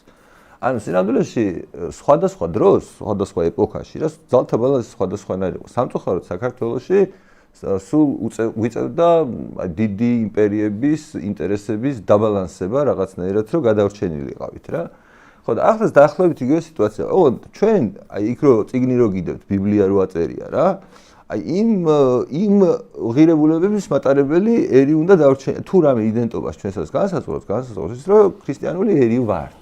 ხო და ეს წერა-რასაც ლაპარაკობ ეს დასავლეთი თავის პრობლემებით, ანუ ქრისტიანობას პრობლემები აქვს ზოგადად აი ინკვიზიციიდან დაწყებული სულ ქონდა პრობლემები რა, მაგრამ ჩვენ ვართ ამ ცივილიზაციის ნაწილი. იმიტომ რომ მეორე ცივილიზაცია ალტერნატიული ცივილიზაცია ხომ არა გვერდშია. აი შეიძლება ის ქეთევანი კი არა კაცო, შვიშანიკის წამებას რო სწავლობდი სკოლაში, შეიძლება ეგ პერიოდი იყო, როდესაც ერთი მხარე იყო რაღაცა მაზდიანობა, მეორე მხარეს იყო ქრისტიანობა, თუმცა ის ზოროასტრიზმით საკმაოდ ახლოს იყო ქრისტიანობასთან რაღაცა შინაარსით. ხო და შეიძლება მაშინ კიდევ ვიღაცას რამე არჩევანზე ეფიქრა. ეხლა არჩევანიც არ არსებობს რეალურად რა. იმიტომ რომ მეორე მხარეს უბრალოდ ანუ იმის გამო რომ ჩვენ რაღაც უსაფრთხოება ან კონკრეტული რაღაც ავიციოთ თავიდან ეს რას ნიშნავს რომ აქ ჩვენ გქონდეს თქვათ ავტორიტარული რეჟიმი აქ ჩვენ ვიყოთ ანუ არადასავლური ცივილიზაცია რას ნიშნავს რომ ინსტიტუტების ნაცვლად ვიღაცა ერთ ადამიანზე ხარ დამოკიდებული პუტინი იქნება ეს კიმ ჩენ ირი იქნება თუ დენ საოპინი იქნება ესე რა ქვია ბიძინა ივანიშვილი იქნება თუ სი ძინპინი იქნება, ამას არ აქვს მნიშვნელობა, ანუ საბოლოოდ არის სამყარო დაყოფილი ავტორიტარულ ნაწილად, რომელსაც კი დასავლური ცივილიზაციის პროდუქტები შეთვისებული აქვს, იმიტომ რომ სხვანაირად გადარჩენა ამ სამყაროს შეუძლებელია, თუ არა და იქნები ჩრდილო კორეასავით და შიმშილით მოკვდები, ანუ ეს შიმშილობაა რა, ამის ბოლო ალტერნატივა. ან აი დააბალანსებ რა, ეხლა ჩვენ ნატოში როგორ უნდა მივიღეთ? ჩვენ ხო არასოდეს არ ყოფილვართ დასავლური საზოგადოება. ჩვენ ყველაფერი ქონდა ბუტაფორიული, სასამართლო ქონდა ბუტაფორიული. ანუ იქ რაღაცა მართლობის დანაწილება, ანუ ხელისუფლების თავარი პრობლემა რა არის, რომ ღმერთის ადგილს იკავებს და ანაცვლებს რაღაცა იდეას სახელმწიფოს შესახებ, თითქოს აი სახელმწიფო არის ყველაზე მნიშვნელოვანი და ესეთი რაღაცა რომელსაც მოქალაქეები უნდა ემსახურონ. არა და პირიქით არის რა სინამდვილეში, ანუ სახელმწიფო არსებობს იმისთვის, რომ ერთი ადამიანის თავისუფლება, ანუ ძალადობისგან დაცულობა უზრუნველყოს. რა სასამართლოთი იქნება ეს, საგარეო თავდაცვით იქნება თუ ასე შემდეგ, ხო და? ანუ რასაც თქვა წეღან შოთა საუბრობდა და ჩვენ საუბრობთ რომ ვიღაცა ომს გამოგვიცხადებს, აი თითქოს ეს რაღაცა მომენტში შეიქმნა, იმიტომ რომ რუსეთმა შექმნა ესეთი სიტუაცია, რომ აგერო უკრაინაცო თუ ომში ესო ამასო ჩემს წინააღმდეგ გაკეთებდით. მაშინ თუ უბრალოდ ბოლო 20 წლიან პერიოდს გავიხსენებთ, აი პუტინი რო ხელისუფლებაში ახალი მოსული იყო. პუტინიც კი განიხილავდა და სთავაზობდა, რომ მეო პრობლემა არ მაქვს, კაცო, ნატოს წევრი მეც გავხდებიო რა. რუსეთიც გახდებაო ნატოს წევრი. ამის თქმა, ამას რატო ვიძახი, რომ სიტუაციები, გეოპოლიტიკური სიტუაციები მნიშვნელოვნად იცვლება. აი ჩვენს თვალწინ ჯერ კიდევ ჩვენ რო ცოცხლები ვიყავით და შეგვეძლო რომ დავკვირვებოდით ამ სიტუაციას გავიხსენებთ. ანუ როგორი იქნება უახლოვესი, არ ვიცი, მომავალი 10 წელი, 20 წელი, ადამიანმა არ იცის. უბრალოდ დღეს ჩვენ რაღაცის შანსი გვაქვს, იმიტომ რომ წარმოიდგინეთ დღეს ვართ ჩვენ ავტორიტარული ქვეყანა. რომელშიც არანაირი დემოკრატიული დასავლური ესეთი მექანიზმები არ ფუნქციონირებს. წესით ჩვენ თვითონ არ უნდა გვიღებდნენ, არავინ რომც გვინდოდეს, რასაც არ უნდა ჩვენ ვლაპარაკობდეთ, იმ კლუბში არ უნდა გვიღებდნენ, გესმით? არ ვიმსახურებთ იმ კლუბში ყოფნას, რომ ვიღაცამ მაგალითად თავისი შვილი გამოაგზავნოს საქართველოში ჩვენი შვილების დასაცავად. მე რომ იმ ქვეყნის მოქალაქე ვიყო, ვერ გავიგებდი რომ რატო შვებით თქო ამას, რა უნდა ამერიკელ ჯარისკაც ქვეყანაში, სადაც არის ავტორიტარიზმი, რომელიც გუშინ იყო რაღაც კატასტროფული რაღაც როგორც ბოროტების იმპერიის ნაწილი, დღეს თვითონ ვერ გაუგია საერთოდ ვინ არის, ერთ კაცი არის ჩამოკიდებული და ეს უნდა მივიღოთ ნატოში. რატო უნდა მივიღოთ ნატოში ესეთი ხალხი? რომელიც ვაფშე თვითონ აზრზე არ არის, ვინ არის, რა უნდა, რა ღირებულებების მატარებელია და პრეტენზიას კიდე უცხადებს დასავლეთს. აი აბსურდის მასშტაბი რა ხელა წარმოიდგინეთ, რომ ჩვენაირ ქვეყანას, მათ შორის აი ჩვენი საუბარიც რა იმას იწევს ჩემში, რომ აი რაღაცნაირად მეუხერხულება თითქოს ჩვენ შეგვიძლია მიუხედავად იმისა, რომ ჩვენ შეგვიძლია ძალიან იმად დავინახოთ დასავლეთში რა ობიექტური შეიძლება პრობლემები იყოს, სხვა ვიცი, გინდა LGBT რაღაცა მიმართულებით, გინდა ემიგრაციის მიმართულებით, ანუ დავინახოთ დაავადება ამ ცივილიზაციის ვერ ხვდებოდეთ, რომ ჩვენ არაფერი იქამდე ჯერ გზაც კი არა გვაქვს გავლილი, რომ ან როდისმე, იმიტომ რომ შეიძლება იმათ ეს გზა გაიარეს, მე რაღაცა შეეშალათ, მოუხვიეს, სადღაც სხვაგან გაუხვიეს, მაგრამ ჩვენ ეს გზა საერთოდ არ გვაქვს გავლილი, გესმით? ანუ მარტო აბრები ვისესხეთ. აბრა ჩამოვკიდეთ, რომ ვითომ თვითმმართველობა გვაქვს. აბრა ჩამოვკიდეთ, რომ ვითომ რაღაცა პარლამენტი გვაქვს და რაღაცა აღმასრულებელი. არა, ბელადი ყავს. ანუ ჩვენ ვართ ბელადის ქვეყანა, ირანი იყო ბელადის ქვეყანა, სხვადასხვა აი მაგაზეს რო იძახით, რომ ირანსო ვერ ამარცხებსო ამერიკაო, აი ჯერ რესურსებით რო შეხედოთ, ანუ უბრალოდ თლიანი შიდა პროდუქტით მიუხედავად იმისა, რომ აი ამ თვითდაზიანებით დაკავებული დასავლეთი დღესაც სად არის სამყაროში. მეორეც ერთი კაცი არ დარჩათ უფროსი ამ საწყალ ირანელებს რა. ანუ ვინც რაღაცა ყველანი ფაქტობრივად აი გაუნადგურეს რა. ანუ ერთი იმით რომ ტიპებს შეუძლიათ რომ 36 კილომეტრიანი თუ რაღაცა სრუტე მინებით გააკონტროლონ და ტანკერები არ გაუშვან, ამას თვლით რომ თურმე ირანი ისეთი მაგარი ყოფილა, რომ ამერიკა ვერ იმასშვება რა უნდა გააკეთოს 90 მილიონი ქვეყანა, 90-იან მილიონიანი ქვეყანა უნდა, მოდი შეხავე დავამთავრებ, აი ხო არ გიშლი. ანუ დახოცოს ხალხი? ანუ მეტი რა უნდა უქნას. ესენი თუ მართლა ისინი არიან, რა ქვია, არ ეშვებიან რა, მოკლედ ტერორიზმს და ასე შემდეგ და რაღაც გემების ჩაძირვას, ტანკერების ჩაძირვას აპირებენ. ეს შეიძლება ამ ქვეყნის სიძლიერეზე მიუთითებდეს? ანუ მე მეჩვენება, რომ ეს არის მიკერძოებული შეფასება თქვენი ამ შემთხვევაში, შოთა, მიკერძოებული შეფასება, რომ დაამცროთ ის, ვინც რატომღაც არ მოგწონთ, მაგრამ მე რასაც თქვენს მიმართ კითხვა მიჩნდება, არის რომ რა არის ის, რაც თქვენ მოგწონთ? ანუ აი ამის ალტერნატივა რა არის, რომელიც თქვენ მოგწონთ? გესმის? აი ამას რომ გავიგებ, შეიძლება მე უბრალოდ დავფიქრდე, რომ იქ ხაი რამე მოგწონთ, გესმის? გავს უპასუხებ თუ შეიძლება, აი ნახე პრობლემა რაშია. დიახ. აი ჯელობთ რა მოგწონს? მე ვიცი რაც მომწონს, თქვენ მე არ ვიცი თქვენ რა მოგწონს. კი ბატონო, ნახე ჯელობთ რა მოგწონს და რა ავირჩიოთ. მაგრამ პრობლემა რაშია, იცი? აი რაც მოსაწონია. იქამდე მისასვლელი წინაღობები რეალისტურად არ არის დასახელებული, სრულად არ არის დასახელებული. ჩვენ როცა ვასახელებთ, რომ აი დაუშვათ დასავლური ცივილიზაცია არის ფასეულობების ერთადერთი წყარო, ჩვენ იქით უნდა ვიაროთ და ასე შემდეგ და ამის გარეშე აზრი არ არის.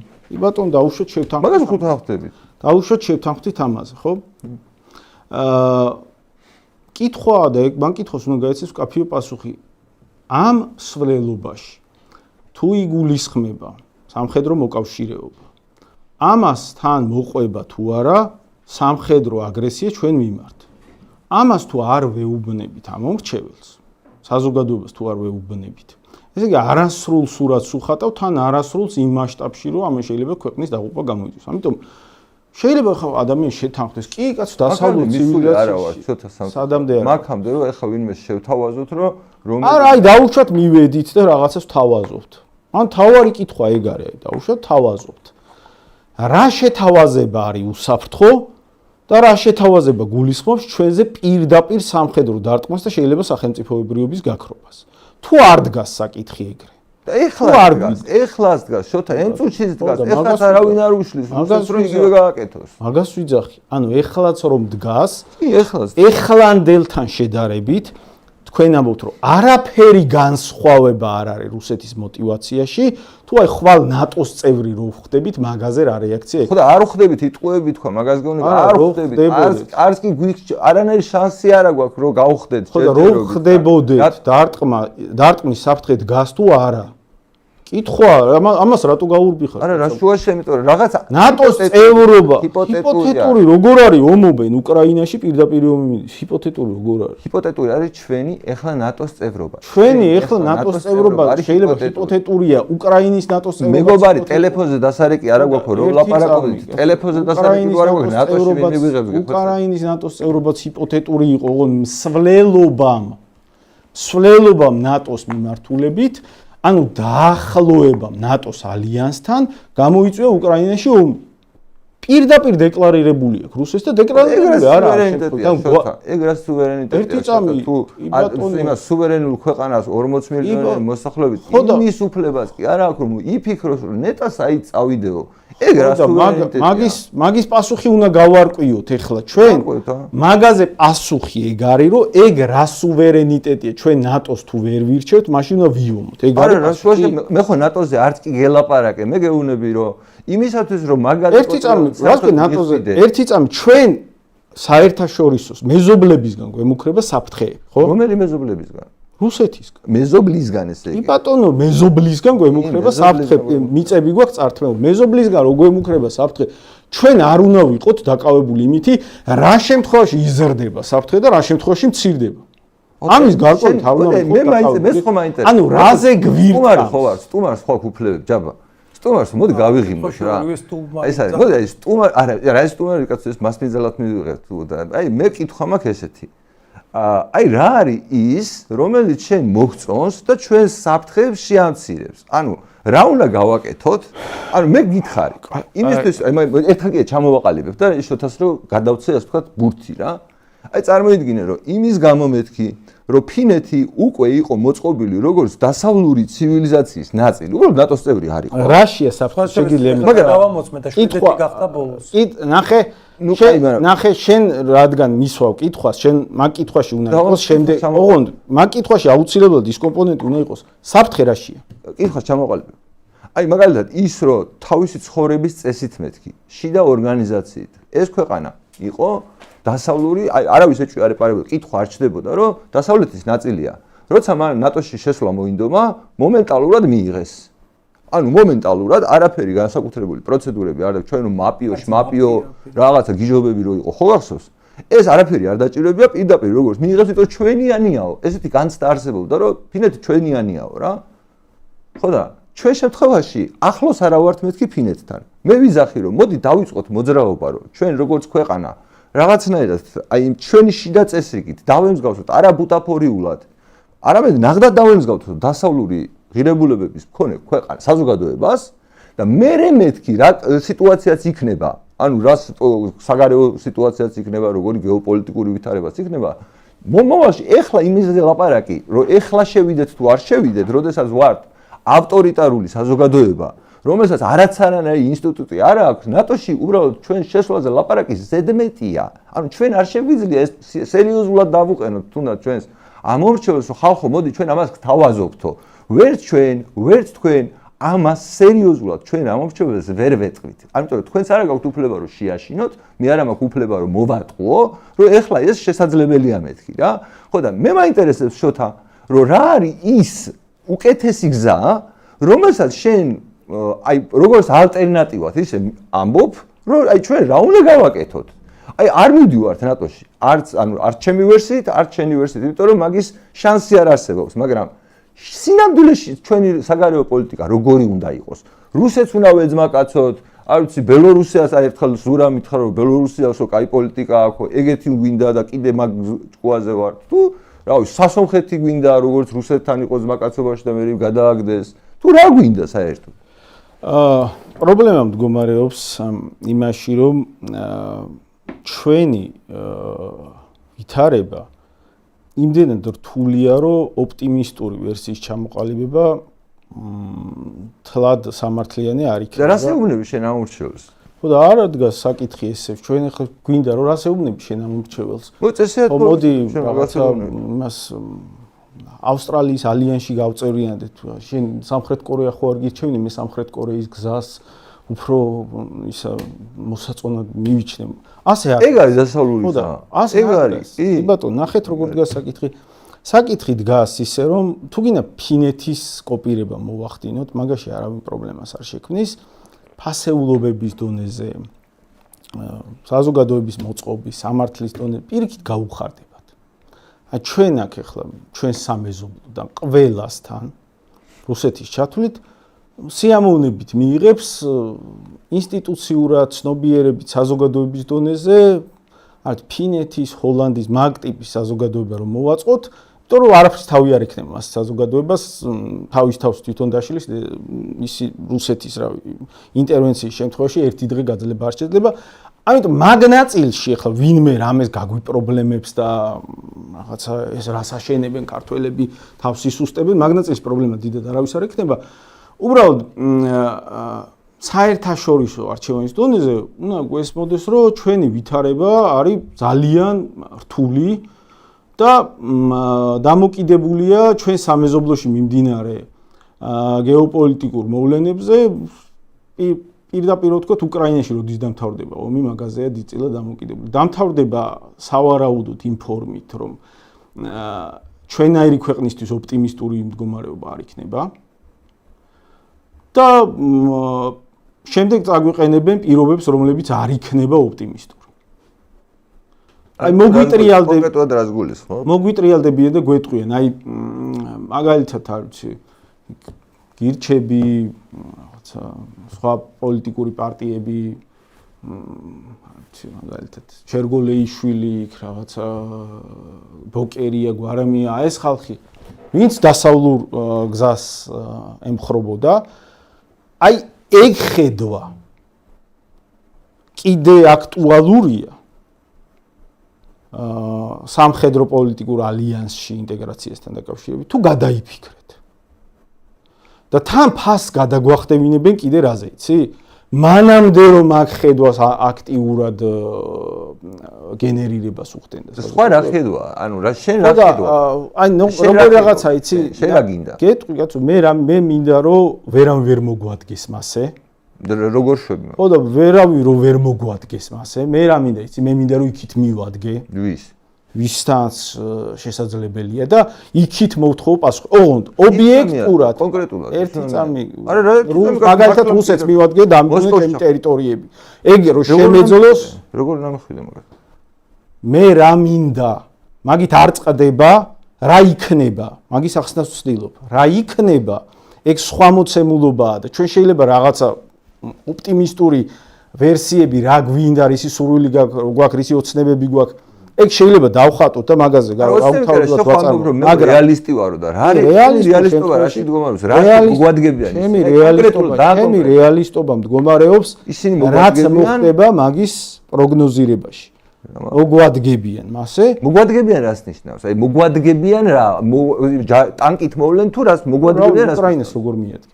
და რომ მოგვადგებიან აქამდე არ ვიცით რას ნიშნავს? აი ჩვენ უნდა მივადგეთო და ანუ ჩვენ უნდა მივადგეთ აქამდე არ ვიცით რას აქამდე არ ვიცით კიდე მოდგომა რას ნიშნავს? მოდი ეს ზოგად საუბარს თავი დავანებოთ და კონკრეტულად ვილაპარაკოთ.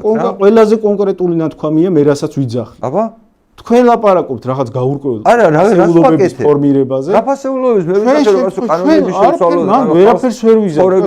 რომ მოგვადგებიან და კითხავენ კიდე ნატოში მიდიხართ და სხვა ვერაფერს ვერ უპასუხებს საქართველოს გარდა იმისა რომ არა რა თქმა უნდა.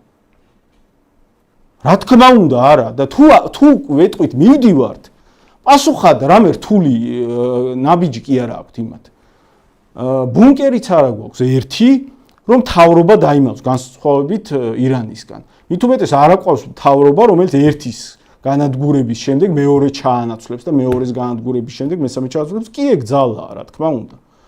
ერთი რომ ნადგურდება და მეორე იძახის მე ორკვირიან სამუშაოს ვიღებ რომლის განმავლობაში შეიძლება მეც გავნადგურდე ეგ უზარმაზარი ძალაა მასეთი შესაძლებლობები არც ერთ დასავლურ ქვეყანას არ გააჩნია და მით უმეტეს საქართველოს ამიტომ ეხლა მე შეიძლება ირანი არ მომწონდეს რიგი მიზეზების გამო იდეოლოგიური მიზეზების გამო მაგრამ ეს რო ძალაა ფაქტია ჩვენ რომ მოგვადგებიან ჩვენი გაძლების რესურსი დგას არ ვიცი რამდენიმე რაკეტაზე არავის არ ქონდეს იმის ილუზია რომ აქ რაღაცა მთავრობა სადღაც ერთი დაეცა და მეორემ აიღო დროშა და მეორე და ეგეთ. აი რას ვაკეთებ თან დროს? შენ რო იყო მთავრობაში რას გააკეთებ? რას გააკეთებს? შენ რას გააკეთებ? რას გააკეთებს? მე გეტყვი, რას გააკეთებს გირჩი რო იყოს მთავრობაში? მაგას რას გააკეთებ გიტუბით? იკაცო მიადგებიან.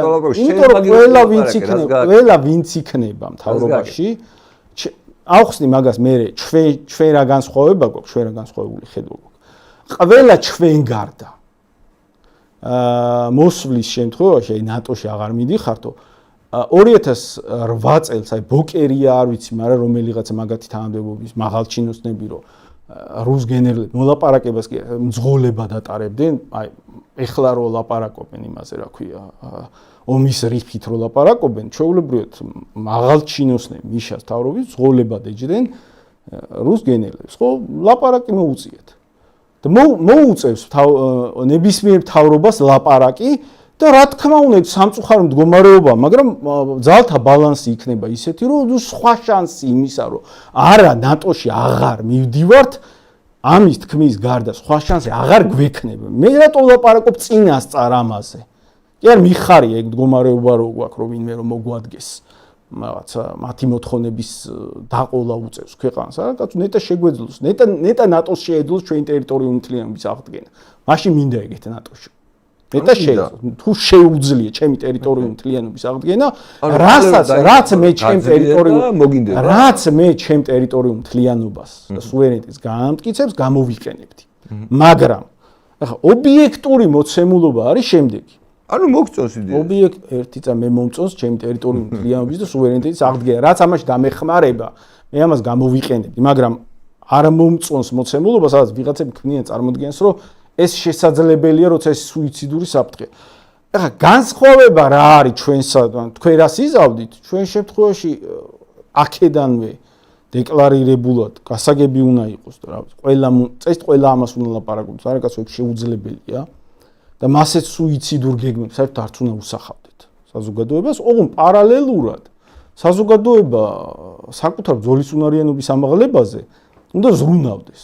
როგორ, აბა თქვენ ხო იარაღის წინააღმდეგიც ხართ? არა, ჩვენ ხალხის შეიარაღების წინააღმდეგი. ჩვენ არა, გიშლებთ, ნახეთ, ჯერთი ხალხის შეიარაღება ეხლა შესაძლებელია სახში კონდეს შაშხანა, რომელიც შეიძლება გადატანის უფლებსაც, მაგრამ სია ყოველთვის ექნება, მაგრამ მაგის გარდა ჩვენ მომხრევართო სამხედრო სამსახურებისაც გავლი იმას ტარების უფლებაც ქონდეს და ბრძოლის უნარიანობის ამაღლება, საბრძოლო სულისკვეთების ამაღლება, იდეოლოგიის ფორმირება, თქვენ იმასაც არ ამბობთ ვინ ვართ და მე გეუბნები ჩვენ ეს ხალხი ვართ მე ჩვენ ვამბობთ თუ ერთი წამი ვისაში მოუნდება თქვენარი საზოგადოების დაცვა ერთი წამი ჩვენ ვამბობთ თუ ვამბობთ რა ვინ ვართ ჩვენ ვამბობთ რომ ვართ ქართველები ჩვენ ვამბობთ რომ ვართ ქრისტიანები აი 2000 წელი ხო და თუ რამეს ნიშნავს ეგ ყველაზე გასაგებია ჩვენ ვამბობთ მაგრამ მაგ რაღაც შორეულ ეს არ ნიშნავს ჰოლანდიელობას მაგრამ მაგ თემას სხვა თემაზე არ გადავიდეთ ნიშნულოვანი რაც არის აი რაზეც ვცდილობთ საზოგადოებას აუხსნათ ჩვენ გვიდგას არც უახლოესი 5 წლის განმავლობაში ფაქტიურად გამოწერილი საფრთხე. და როცა ამ საფრთხეზე ლაპარაკობენ ისეთ კონტექსტში, რომ თითქოს თქვენ გინდათ ეს და ჩვენ ამ საფრთხეზე იმიტომ არ ლაპარაკობთ, რომ ჩვენ ეგ საფრთხე არ გვინდა. ხალხო, საფრთხე ეგრე არ მუშაობს. საფრთხე როგორ მუშაობს? საფრთხე მუშაობს ისე, რომ სადღაციდან დაიძრო, არ ვიცი, მაგალითად ოსმალების ურდო ან მონღოლების ურდო. ხო და ამ შემთხვევაში კითხვის დასმა ეს მონღოლების ურდო რომ მოვა ამათვის პასუხის გაცემა გვინდა თუ არ გვინდა მოგვიწევს და ჩვენ ისეთი განცდა მაქვს რომ თითქოს რუსეთის საფრთხეს მხოლოდ ჩვენ ვაფასებთ რეალისტურად და ყველა დანარჩენი ლაპარაკობს იმას რომ არა ხალხო რუსეთის საფრთხე არ არის რატომ უნდა შემოგვიტიოს რა დაგვიშავები მოდი ჩვენ ვიაროთ ნატოსკენ და აი როცა დადგება ჩვენი მიღების მომენტი აი მაშინ გადავწყვიტოთ რაღაც ხალხო ომი გქონდა მაგის გამო. აბა რის გამო დაგვარტყეს 2008 წელს. აბა უკრაინას რის გამო დაარტყეს 2014 წელს. ევროინტეგრაციის კურსის გამო არ დაარტყეს. აბა მეორე რის გამო არ დაარტყეს? ხო შეიძლება გაუთავებლად გაკვეთილებს ვერ სწავლდეთ. მოდით დავიწყოთ საუბარი იმაზე, რა გვინდა იმ მენიუდან, რაც შესაძლებლობები არსებობს. და შესაძლებლობები, რა თქმა უნდა გამოვიყენოთ, კარგი სასამართლო, კი ბატონო, რა ყველას უნდა. იმიტომ ფუფუნებაა. კარგია და კი ბატონო, უნდა გქონდეს თავისუფალი პოლიტიკური ველი, სადაც ნორმალური კანონებია და არჩევანი გვაქვს. რა თქმა უნდა, ვეცადოთ მაგას. მაგრამ ამ კონტექსტში ჩასმა ამ პროცესის საბოლოო დამაგვირგვინებელ ნაბიჯად სამხედრო ალიანსში გაწევრიანების, რაც პირდაპირ დარტყმას გულისხმობს, რას იწვევს, იცით? საზოგადოების უდიდესი ნაწილი აცნობიერებს, თუ ეხლა კარგი სასამართლოს კეთებას, კარგი პოლიტიკური კანონმდებლობის ფორმირებას, თავისუფალი მედიის ფორმირებას, ამ ყველაფერს თუ იმ ამოცანით იყენებს პოლიტიკური პარტიები საბოლოო ჯამში ნატოში შევიდით, ეგ საფრთხეა. ხალხი მასე უყურებს და მოდი ეს პარტიები არ გვინდა, იმიტომ რომ ომი მოგვიწევს ამის გამო. და მოდი მაშინ ეს ყველაფერი, რომელიც მართლა სიკეთეებია, მართლა საზოგადოებრივი მნიშვნელობა აქვს, ნორმალური, კომფორტული საზოგადოების მოწყობას, ხო? ნორმალური კანონმდებლობით. მოდი ეს ყველაფერიც ჩაირეცხოს, იმიტომ რომ ამ ყველაფრის დამაგვირგვინებელ კონტექსტად ეს პროდასავლური პარტიები აუცილებელ რაღაცა დამაგვირგვინებელ ნაბიჯად ასახელებენ ნატოში ინტეგრაციას, რომელზეც რა მეზობელი გვეომება უსამართლოდ არასწორად თუ როგორც გინდათ ისე დავარქვათ, მაგრამ გვეომება და რა უნდა გავაკეთოთ, ეგ არის მოცემულობა. თქვენ როგორ ხედავთ საქართველოს უსაფრთხოებას? თავარი ეგზისტენციალური საფრთხე რა არის საქართველოსი და ამისგან დაცვის გარანტიას? აი მე მგონი ახლა დაადასტურა შოთამ რაც ილაპარაკა, რომ აი სინამდვილეში მე კარგიაო რა ისო რაც ჩვენ გვინდაო რა, რაღაც კარგი სასამართლო, თავისუფალი ბაზარი, საკუთრება იქნება სიტყვის. ეს კარგიაო. თუ ეს კარგია, მაშინ ხომ შვებოდეთ. მიუხედავად იმისა, გვინდა საბოლოო ჯამში ან ვინმეს უნდა ნატოში ინტეგრაცია თუ არ უნდათ. რაღაცა რაც კარგია, მიუხედავად იმისა, სად მიგიყვანს. ამ გავს ხო უნდა დაადგე. შეიძლება ბოლოში აღმოჩნდეს, რა ვიცი, კიდე სხვა ალტერნატივა აღმოჩნდეს, რამე ახალი აღმოჩნდეს, საერთოდ ამ პერიოდში სამყარო შეიცვალოს, მაგრამ ჩვენ ხო ამ გზაზე უნდა მივდიოდეთ. მე მაგას ვიძახი რა, ზუსტად ეს თქვენ ვიძახით. თუ რამე არის უსაფრთხოება, თან ველოსიპედის გამოგონება ამ სფეროში ძალიან ძნელია. ორი რამე არსებობს. ან შენ თვითონ გაქვს საკუთარი უსაფრთხოების, ან ჯერ რაღაცა ისეთი ღირებული უნდა გქონდეს, მაგალითად აი ოჯახი უნდა გიყვარდეს, რა ვიცი, შვილი უნდა გიყვარდეს რაღაცა, რომ აი თავგანწირვის სურვილი გქონდეს აი იმ სიკეთისთვის, რომელიც გაგაჩნია. თუ რაღაც არ გაგაჩნია, მაგალითად ქვეყანა არ გაგაჩნია და მე ვუყურებ, რომ დღეს ჩვენ ქვეყანა არ გაგვაჩნია, იმიტომ რომ თავრობაც ფრის არის, აი ვიღაც ბიზნეს არის, გუშინ მიშასი იყო, იმის წინ ვიღაცისი იყო. ანუ ამ ქვეყნის მოქალაქეების ეს ქვეყანა არასოდეს არ ყოფილა. ანუ ქვეყანა რომ მოსახლეობის და მოქალაქეების არის, მხოლოდ მას მერე გინდება რომ იქ კარგი სასამართლო მოაწყო, იქ არ ვიცი უკეთესად იცხოვრო, რა ვიცი კომფორტულად იცხოვრო, მერე მისი დაცვა მოგინდეს და ასე შემდეგ. ეს ხო უნდა გინდოდეს. ეს ამ გზაზე ხო უნდა დავადგეთ. აბა მე მგონი ერთიანად უყურებთ რა, შოთაც და მეც რომ ეს კარგია, მოდი ამ გზაზე ვიაროთ. აი ეს გზა ბოლოს როგორ სრულდება? ადრე იყო, ანუ თავიდან ხო გადაცემის დასაწყისში საუბრობდით, რაღაც საერთაშორისო წესრიგზე, ტრადიციულ წესრიგზე, სადაც პატარა ქვეყნებს რაღაცნაირად ჰქონდათ გარანტია სუვერენიტეტის ფარგლებში რაღაც გადაწყვეტილებები მიეღოთ. ამ გადაწყვეტილებების მიღება, რაც ახლა ჩვენ ჩამოვთვალეთ რა, ჩვენ 91 წლიდან დამოუკიდებლობის მერე გქონდა. ჩვენთვის იმაზე მეტი ზიანი, როგორც საკუთარ თავს ჩვენ თვითონ მივაყენეთ, არავის არ მოუყენებია, არც პუტინს მოუყენებია, არც არ ვიცი, არავის არ მოუყენებია რა.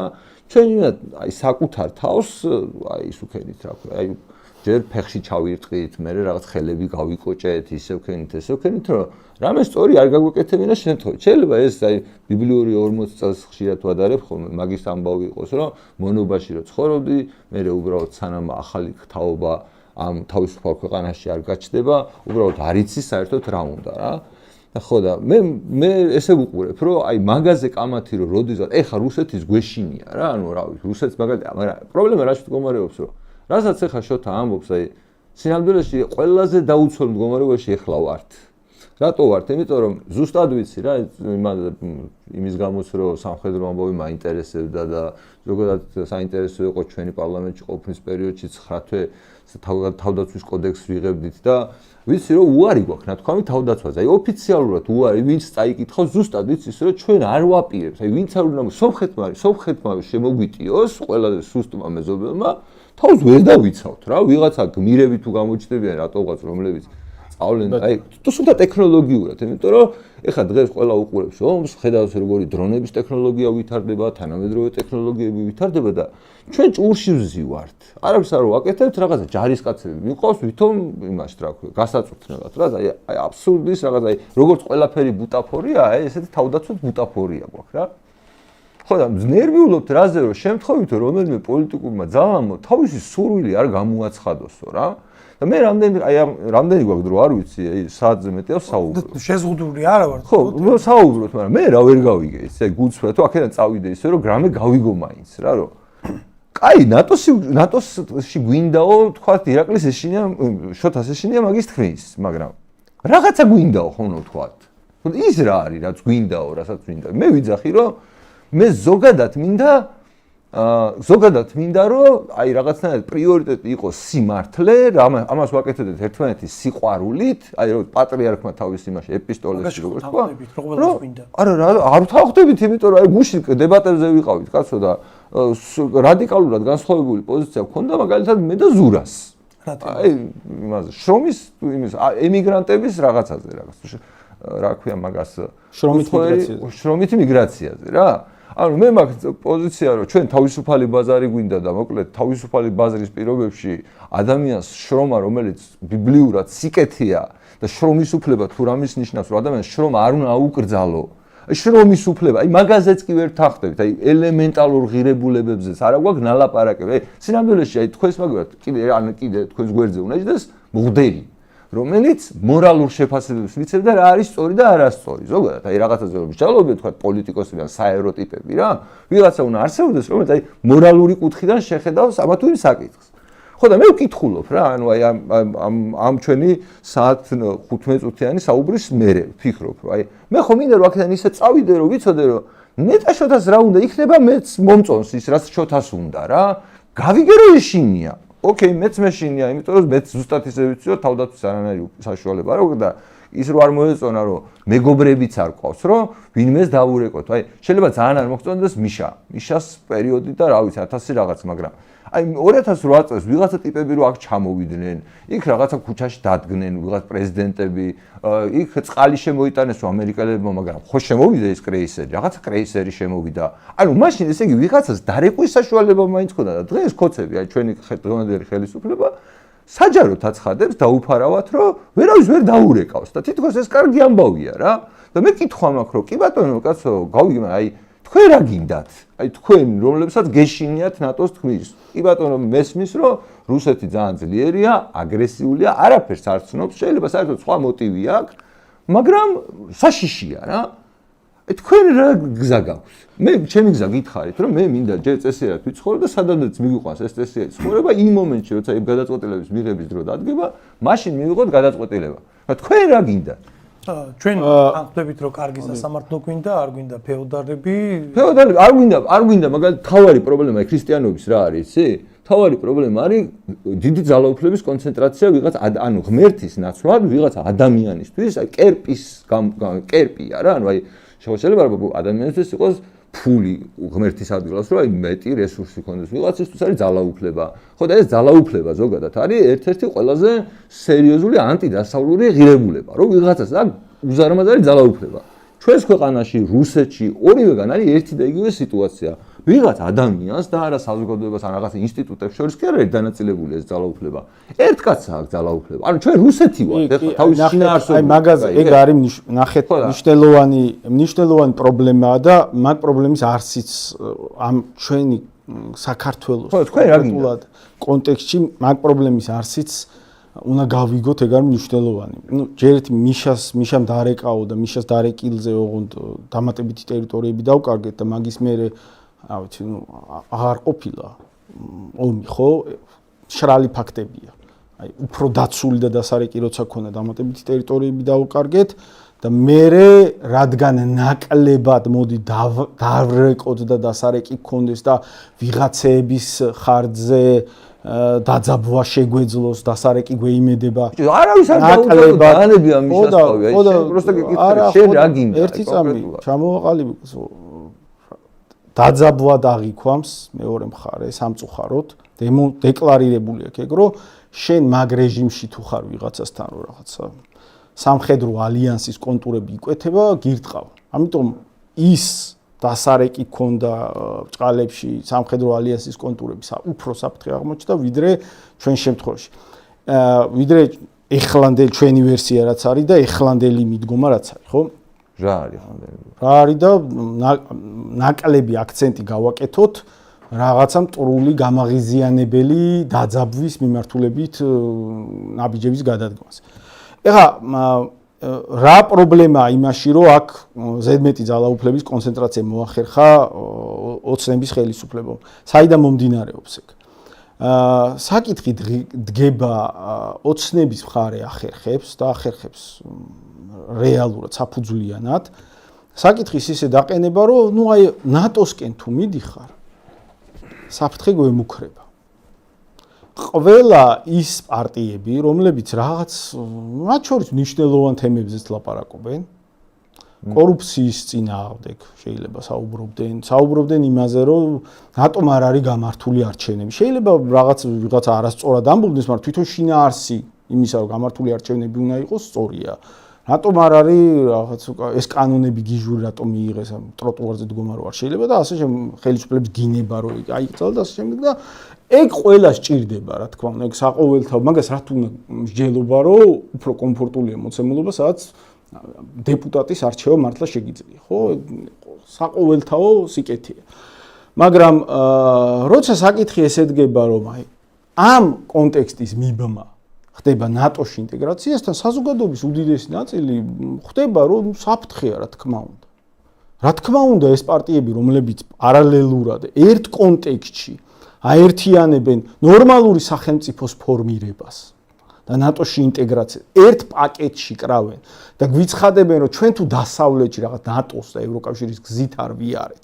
სხვანაირად ეს ყველაფერი რეალურ სიკეთეებზე საუბარი და არარელევანტურია ну მეორე მხარე ეფექტურად ახერხებს ამის პარირებას რომ ну სიგიჟეს გვთავაზობენ სუიციდურ სიგიჟეს გვთავაზობენ ნატოს სახით. ამიტომ ჩემი აზრით თუ გვინდა ნორმალური სახელმწიფო ავაშენოთ გიჟური პოლიტიკური შეუძლებელი პოლიტიკური სამხედრო პოლიტიკური ალიანსები შეუძლებელი იმიტომ რომ სამწუხარო სამეზობლო რეალობებში ვარსებობთ პოლიტიკური ალიანსების თემა საერთოდ ნორმალურმა პარტიამ უნდა გამორიცხონ. უნდა ითქვან რომ ეს საერთოდ არც ექვემდებარება რამე ინტეგრაციას. ეს არც არის განსაკილავი საკითხი. არავინ არსად არასოდეს არ მიგვიღებს. ვერავინ ვერსად ვერ მიგვიღებს რომ ცუნდოდეთ. ხების მაგათ ატოლაპარაკო. ხების მაგათ კი არა. ერთი ხო მაგაზე გადავა. ვერავინ ვერსად ვერ მიგვიღებს.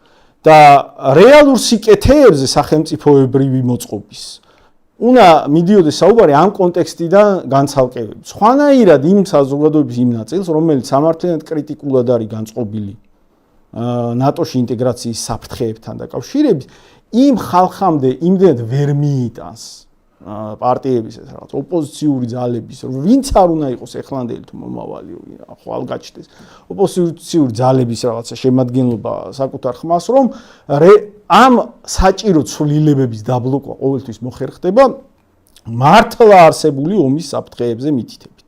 ამიტომ სინამდვილეში ახლა ყველანაირი რეალური სახელმწიფოებრივი მნიშვნელობის ცვლილებების დაბლოკვა ხდება ომის საფრთხეებზე მითითებით, იმიტომ რომ მართლა ომის საფრთხეს ქმნის პარტიების პარალელურად არსებული დაკვეთა, რომ რაღაცა სამხედრო ალიანსში უნდა შევიდეთ თურმე გინდა თუ არა, რომელიც ავტომატურად ომს გულისხმობს. ამიტომ ჩემი აზრით, ჩვენ რა გვინდა, მაგალითად, თუ აი ხა ჩვენ რას ვიზავდით, რას ვაკეთებთ, მაგალითად, ეხლა ვამბობთ, რომ არანაირი ნატოში ინტეგრაციის შესაძლებლობა არ არსებობს.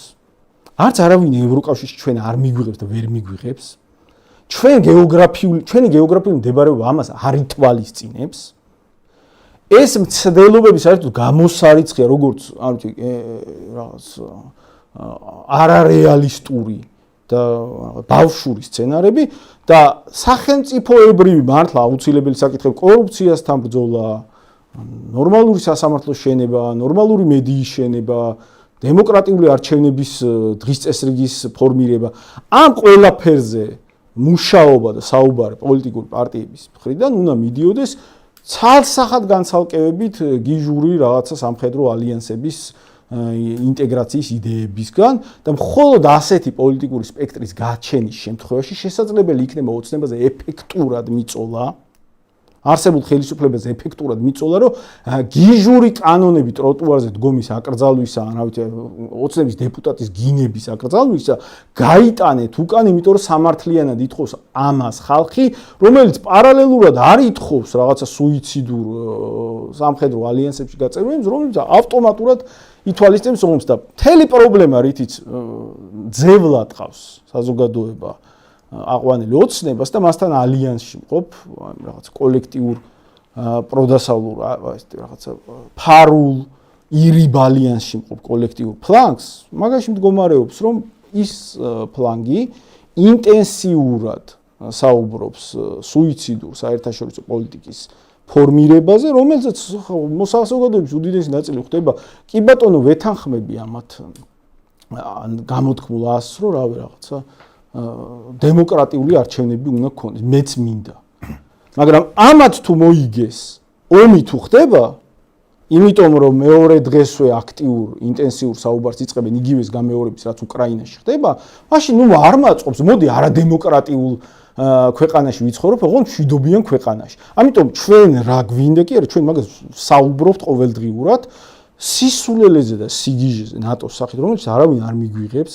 და ერთადერთი რაც შეიძლება მაგითი მივიღოთ არის ომი. უბრალოდ საუბარს უნდა დავანებოთ თავი. ხალხს უნდა უთხრათ რომ ამ სვლაში არის პირდაპირი საფრთხე ომის და მოდი რეალურ შიდა პოლიტიკურ პროცესებზე კონცენტრირდეთ ისე რომ არარეალისტურ და სუიციდურ საერთაშორისო პოლიტიკის გეგმებს მოვეშვათ. სანამ ასეთი სპექტრი არ ჩამოყალიბდება საზოგადოებაში პოლიტიკური სპექტრი ასეთი შიდა რეალისტურ პოლიტიკურ გეგმებზე ორიენტირებული და არარეალისტურ საგარეო პოლიტიკისგან გაყენებული, მანამდე ყოველთვის ხელისუფლება მოახერხებს პარირებას მართლა სამართლიანი მოთხოვნებისა, რომელიც დგას საზოგადოებაში. ბატონო, ახლა ერთ შეკითხვა მექნება, თქვენი აზრით, საქართველოს თუნდაც ფორმალურად მინიმუმ 20 წელი არის, რაც საგარეო პოლიტიკა არის პროდასავლური. აი ოცნებასაც რო კითხოთ, იტყვის, რომ ამას წინათ გაგობახიძემ ჩვენ აუცილებლად გავხდებით ევროკავშირის წევრებიო. ან ფორმალობაა, მაგრამ გაცხადებული კონსტიტუციაში გვიწერია ნატო, ხო? როგორ არის წარმოდგენილი საქართველოში პროდასავლური ფლანგი პოლიტიკაში? რამდენად სათანადოდ არის, რამდენად გამოხატავს ეს ქვეყნის საგარეო პოლიტიკურ არჩევანს და დღეს რა მდგომარეობაშია პროდასავლური პოლიტიკური ფლანგი? ვერ გავიგე კარგად კითხვა.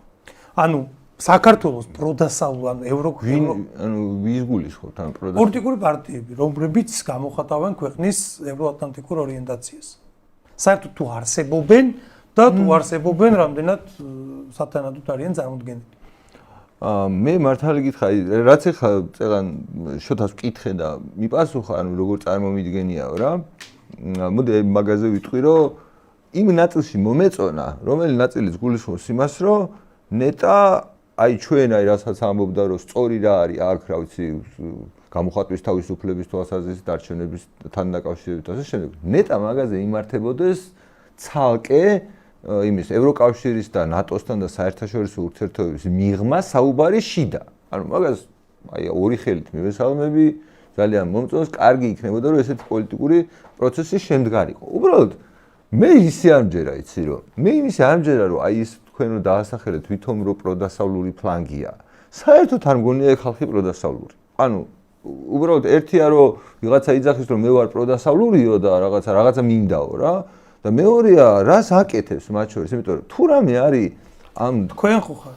კი მე მარტო ჩემი თავი მიმაჩნია, ჩემი ჯგუფი მიმაჩნია ერთადერთ ჯგუფად, რომელსაც ღირებულებების თვალსაზრისით გაცნობიერებული აქვს რა გვინდა. ანუ მართლა რა გვინდა და ეს რაღაცა ისე კი არ არის რომ ერთ სფეროში ეს გვინდა და მეორე სფეროში რაღაცა გვინდა. არამედ ანუ რაღაცნაირად ერთი პრინციპიდან გამომდინარეობს, თქვათ, როგორი არ ვიცი, თავდაცვა მინდა, როგორი ნარკოპოლიტიკა მინდა, როგორი სოციალური პოლიტიკა მინდა, როგორი განათლების პოლიტიკა მინდა, აი ამას უკავშირდება რა, რომ მე მინდა რომ ადამიანი იყოს აი ცენტრში დაყენებული და ანუ არ იყოს ადამიანი რაღაც საშუალებად გამოყენებული რაღაცის მიზნებისთვის რა. ანუ ეს მგონია დასავლეთი.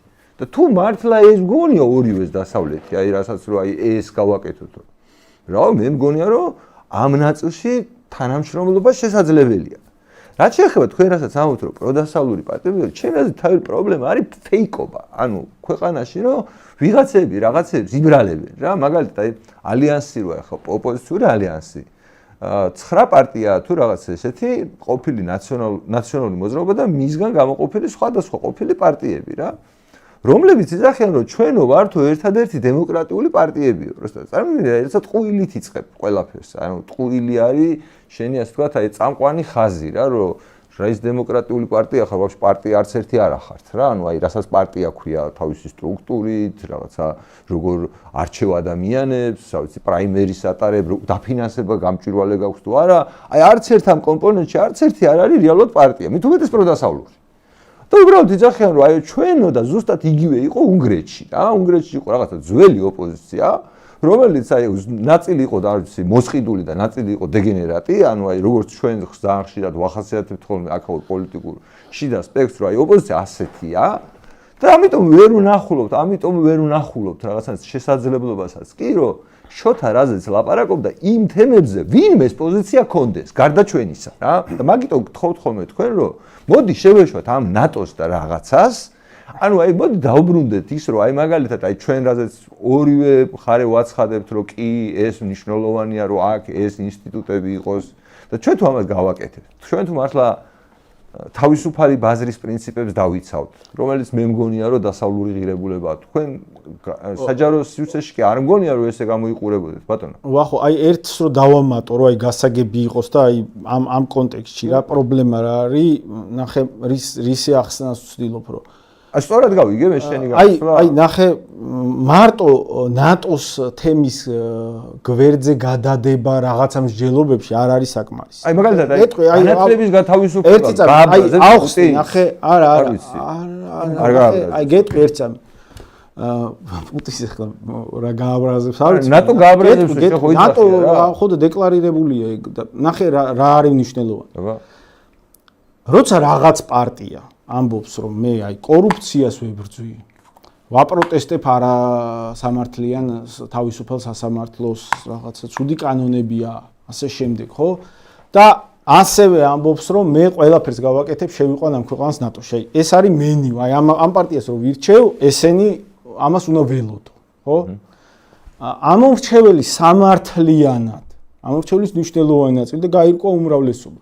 სამართლიანად უყურებს ამ პარტიის ჩამონათვალ მენიუს შემდეგნაირად. კი ბატონო, რაღაცა ნაწილი ამის ნათქვამიდან მომწონს, მაგრამ თუ ბოლო დაპირება გულისხმობს ომს, მოდი არ მინდა. ამიტომ ეს ბოლო დაპირება არის, სუიციდური, გიჟური, არარეალისტური, არავინ არ გვიღებს. ამერიკის გამო არ ომობს ნატო, რა ვიცი, ცაზე არ გადააფრინეს ამერიკული თვითმფრინავები ნატოს ქვეყნებმა ირანის ომის კონტექსტში, ხო? რაღაცა სიგიჟეში ინტეგრაციას პირდაპირ. ეს რამე მსჯელობიდან კი არ უნდა გამოირიცოს ხოლმე ეს დაპირება. უნდა არსებობდეს პარტიები, რომლებიც საუბრობენ რეალურ შიდა საჭირბოროტო საკითხებზე, ოღონ არ იძლეოდნენ სუიციდურ დაპირებას. იმიტომ რომ ყოველთვის როცა აი ნატოში ინტეგრაციის სუიციდური დაპირება ემატება პარტიების დანაპირებს, ხელისუფლება ეფექტურად და არა მარტო ხელისუფლება, შეგნებული ადამიანებიც ეფექტურად დაინახავენ ამაში საფრთხეს და გამორიცხავენ არა თუ შესაძლო ასარჩევ მენიუდან ამ ჩამონათვალს პარტიების, არამედ საერთოდ მათ მიერ ყველა სხვა პრობლემაზე აპელირება იქნება პოტენციური საფრთხის მომასწავებელი რაღაცა პოლიტიკური დღის წესრიგის დადგომის ალბათობასთან ასოცირება. ამიტომ ნორმალური პარტიები ჩვენ რას ვიძახით? ნორმალური შიდა პოლიტიკური ველის ფორმირება თუ გვინდა, გარანტირებული ომის საფრთხის მატარებელი დაპირებები უნდა გამორიცხონ. ამ პარტიებს არ გურიცხონ, ეს პარტიები შეუძლებელი ამათმა გამორიცხონ, ჩემი აზრით პირდაპირ ესენი არ მუშაობენ თავის თავზე და პირდაპირ დაკვეთა აქვთ ამათ და ყოველთვის ამას დაასახელებ, მაგრამ თუ საქართველოში უნდა მოხდეს პოლიტიკური ველის ფორმირება, რომელსაც შეიძლება ეფექტურად მიაწვეს ხელისუფლება სახელმწიფოებრივად საჭირო საკითხებზე, ხელისუფლებას არ უნდა ქონდეს ამის ბლოკირების შესაძლებლობა, აი უბრალოდ მარტივი პასუხით, რომ ხალხო ეს კი რაღაცა სწორს იძახი, შეიძლება გეჩვენება, მაგრამ ხედავთ რა საომარ სახიფათო მოთხოვნებსაც აყენებს. რანაირად უნდა გადავდგათ ეს ნაბიჯები, როცა ეს გამოიწვევს ომს. აქედან გამომდინარე ჩვენი ხედვა არის, რომ ჩვენ მაგას ვცდილობთ ამორჩეველში და თუ კიდე ვინმე დაგვიჯერებს და სხვა პარტიებიც ამაზე დადგებიან ვიღაცა შექმნის რაღაც პარტიას, ეგ კარგი იქნება. დაპირება ნატოში შეგიყვანთ ხალხო რაღაცა წლები, თუ ვერ შეგიყვანთ ინტეგრაციას მოვახდენთ, აქ რაღაცა თვითფრინავი დაჯდება, ხომალდი შემოვა და რაღაცა საფრთხეებს შევქმნით ისე რომ ვერ გაგვიბედავენ, ეს დაპირება არის სახიფათო მართლა ჩვენ რატო საგარეო დონეზე გავიგი, მაგრამ აი ჩვენ რა შუაში მე ხო მაგრამ კაფეო იმიტომ რომ საწყის ეტაპზე იგივეს მივალთ მეთქი არის უზარმაზარი გზა გასწავლელი. არა, ხო და ეგ გზა კი ბატონო, ეგ გზა საბოლოო ვერსიაში თუ იმას გულისხმობს რომ იქ მივდივარ, რა ვერსად ვერ მივაკაცო. უკაცრავად. ანუ მე რატომ ეკამათები იმაზე რაც მე ზინდადაში არ მეხება, იმიტომ რომ მე ვთქვი რომ ჩემთვის მნიშვნელოვანი და ღირებული არის მეთქი ამ გზის გავლა. თუ შენ არ გეხება, მას შენი კითხვა იყო ჩვენი ხედვა რა არის, ჩვენ გამოსავლის ხედვა რა არის, ხო? კი ბატონო, აი ჩამოვაყალიბე, აგერ რა არის გამოსავლის ხედვა. შვენიერი, კი ბატონო, მაგრამ ეს იმას ნიშნავს რომ შენ თანახმა იყავი, რომ შენ რაც დაასახედე ღირებულებებად სიტყვის თავისუფლება, აი კარგი სასამართლო, ბაზარი ისა ეს ამებზე ხო შეგიძლია გახსნილი იყოს. ეგ როგორი თვალეცი მე არც ვიცი ეგ კითხვა რატოა. აგიხსნი ახლა. ანუ აი სასამართლოში მივედი და კარგი მოსამართლეა რა თქმა უნდა. ბლოკება, აი მაგიტომ იბლოკება მე რომ მეორე მხარე რომელიც იძახის რომ აი ჩვენი კოლეგები ოპოზიციიდან რომლებიც იძახიან რომ მე მინდა ევროკავშირი, მე მინდა ნატო აი ამ გზაზე რას თვლიან, როგორ უნდა მივიდე, აი როგორ უნდა მიხვიდე იმ დასავლურ საზოგადოებაზე და წეღან ფინეთზე რომ ვლაპარაკობდით, რომ ფინეთი იყო მეთქი რა ეგეთი საზოგადოება და იმას არ დაჭირდა მტკიცება იმის, რატო უნდა მოხვედრილიყო ნატოში. ანუ ეს გზა გავლილი ქონდა. ჩვენ ხო ეს გზა გავლილი არ გვაქვს. ხო და იმის ნაცვლად რომ ბუა ვიძახოთ რომ მოდი, ის კაცო ვიღაცა თუ იძახის რომ ნატოში მინდაო და ამორჩეველს ეს თუ არ მოწონს. რა ვიცი ბატონო, პასუხი აგოს თავის პოზიციაზე. შენ ხო არ იძახი მაგას. ანუ ჩვენ ხო თავისუფლად ნაცვლად იმისა რომ ბუა და რაღაცა ვიღაცა და ანუ იმაზე ვისაუბროთ როგორ შეიძლება ნელ-ნელა გაუმჯობესდეს ჩვენი არ ვიცი განათლების სისტემა, არ ვიცი თავდაცვის სისტემა, უსაფრთხოების თუ ანტიკრიმინალური სისტემა. ანუ ესენი ხო შესაძლებელია რომ დასავლური სტანდარტებით, ანუ იმ სტანდარტებით, ამიტომ რომ სხვა სტანდარტი მე არ ვიცი. ირანული სტანდარტი არსებობს. სამხრეთ ჩრდილოკორეული სტანდარტი არსებობს, როგორ უნდა გქონდეს ჩვენ მოწყობილი, არ ვიცი, ჯანდაცვის სისტემა. მე არ ვიცი. მგონი არ არსებობს. ან მაგალითად სადაზღვევო რაღაც, ან მაგალითად ჰაბი როგორ უნდა გავაკეთოთ, იქ რა ქვია, პორტები როგორ უნდა ავაშენოთ და როგორ უნდა ვიყოს. ამაზე შეიძლება ევროპაში სხვადასხვანაირი. სიტყვაზე ვიძახი რა, სიტყვაზე ვიძახი. ეს ხო არ არის მეტი, რომ ჩვენ საგარეო პოლიტიკაზეც უნდა გქონდეს პასუხები. საგარეო პოლიტიკაზეც მე მგონი ძალიან დიდი ხანი გამოგვივიდა და ანუ კაფეო კითხვები ვერ გავიგე, იმიტომ რომ ჩვენი პოზიცია მე მგონი ჩვენი მაყურებლისთვის ჩვენი კი, ანუ ჩვენ დღეს გასაგები საგარეო პოლიტიკაზე. ანუ საგარეო პოლიტიკაზე ჩემი პასუხი მე მგონი ნათელია, რომ ჩვენი საგარეო პოლიტიკა არის ჩვენი შიდა პოლიტიკის გაგრძელება. სხვათა შორის ქოცებმა თქვეს ეს ტერმინი პირდაპირ, აი რაღაცა რომ ჩვენ ეგრე უნდა იყოს და ვეთანხმები. ანუ ქოცების აი პოზიციას, რომ ჩვენი საგარეო პოლიტიკა უნდა იყოს ჩვენი შიდა პოლიტიკის გაგრძელება, ეს არის 100%-იანი სიმართლე. ოღონდ ჩვენი შიდა პოლიტიკით ვერავის ვერ მოვატყუებთ, რომ ჩვენ ვართ პროდასავლური ქვეყანა რა. ანუ ვიტყუებით, მოკლედ, აი ეს ტყუილი უნდა დავასრულოთ და ეს არის სინამდვილეში ოპოზიციის დაპირისპირების მთავარი ხაზი ხელისუფლებასთან. თუ ჩვენ შევთანხმდებით, რომ იცი რა, შენ რასაც აქ აკეთებ, რომ ის რომ ერთპიროვნული მართლობა გაქვს, იქ რომ რაღაცას ისა გაქვს, უსამართლობა გაქვს, იქ რომ ბიზნესი არ არის თავისუფალი, იქ რომ ბიზნესი არის შენი რაღაცა მომხრეების და ვიღაცების, დაკრიშვის სფერო. ეს არ არის დასავლური სტანდარტი, აი ეს არის პრობლემა სინამდვილეში, რომ ჩვენ არ შეგვიძლია რომ ხელისუფლებას დავუპირისპირდეთ მართლა რეალურ პრობლემებზე, რასაც ხალხს ესმის. რომ ხალხისთვის ეს არის გასაგები საბოლოო ჯამში. ნატოში შევალ თუ არ შევალ, არის ბუა. აი საბოლოო ჯამში არის ბუა. აი როგორც ხელისუფლება აიძახის რომ ბუაო, ესენი თუ მოვიდნენ ხელისუფლებაში, ომი დაიწყებაო. აგერ მაგი არის მოვიდა ხელისუფლებაში, ორბანი იძახდა რომ ეს თუ მოვაო, კარგი ომი იქნებაო რა. და მე არ მჯეროდა არც ორბანის. ანუ რომ რაღაცა უნგრეთი გააგზავნიდა თუ რაღაცა ჩაერბებოდა რუსეთ-უკრაინის ომში და მე არც იმის მჯერა. ხო, გასაგები იყო რომ არ იყო რეალური. ხო და კონცეფცია ხო იგივე ამბობდნენ ზუსტად რომ თუ აგერ ვიღაცა გთხოვდა ომში ჩართვასო, მე ვერ ვნახე ვერც ერთი მტკიცებულება ამ წლების განმავლობაში რომ მართლა ვინმე გთხოვდა რომ ტანკი დაგვექოქა და მეორე ფრონტი გაგვეხსნა აქ, ვერ ხვდები. თქვენ აი იგივე რაღაცას შეშინების პოლიტიკას მე მგონია რომ რაღაცნაირად შეიძლება ეს თქვენი ბაბლისთვის, თქვენი ამომრჩევლისთვის რამე სასიამოვნოა. მაგრამ მე ვერ ხვდები ამ საჭიროებას, ვიცი, 30 წლის განმავლობაში რამდენიმე ომი გქონდა, ტერიტორიები გვაქვს დაკარგული და აგერ უკრაინაში ეხლა მიდის, რომ მე ცოტა ვერ ხვდები. რანაირად შეიძლება ჩვენ ქვეყანაში ომი ხელოვნურად შექმნილ საფრთხე წარმოვიდგინოთ, არა კაცო, რეალურია ჩვენთან საფრთხე. არა, ოკეი, კი ბატონო, შენ თუ მე გეთქვები რომ რეალურად ჩვენ არაფერს არ ვაკეთებთ, რომ ეს ომი ეხლა ომს გვაცილებს, ის რომ ჩვენთვის არავის არ სცალია. ანუ ჩვენ უკრაინაში რომ რუსეთი დაკავებულია, მსოფლიოში რაღაცა გადალაგება მიდის და ჩვენ პროსტა ჩუმად ვართ და რაღაცა ამას ვეძახით მშვიდობას, ხო და? კი ბატონო, სანამ დასასრულისკენ წავალთ, ერთი შეკითხვაც მექნება წინა თქვენი პასუხიდან გამომდინარე მინდოდა ეგ შეკითხვა დამისვა. მე თუ სწორად გავიგე, თუ არ და გამისწორეთ, ანუ თქვენი მსჯელობა საქართველოს უნდა გახდეს ანუ ისეთი ტიპის სახელმწიფო და ისეთი ტიპის საზოგადოება, რომ დასავლეთ ჩვენი დაცვა უღირდეს. თუ სწორად გავიგე.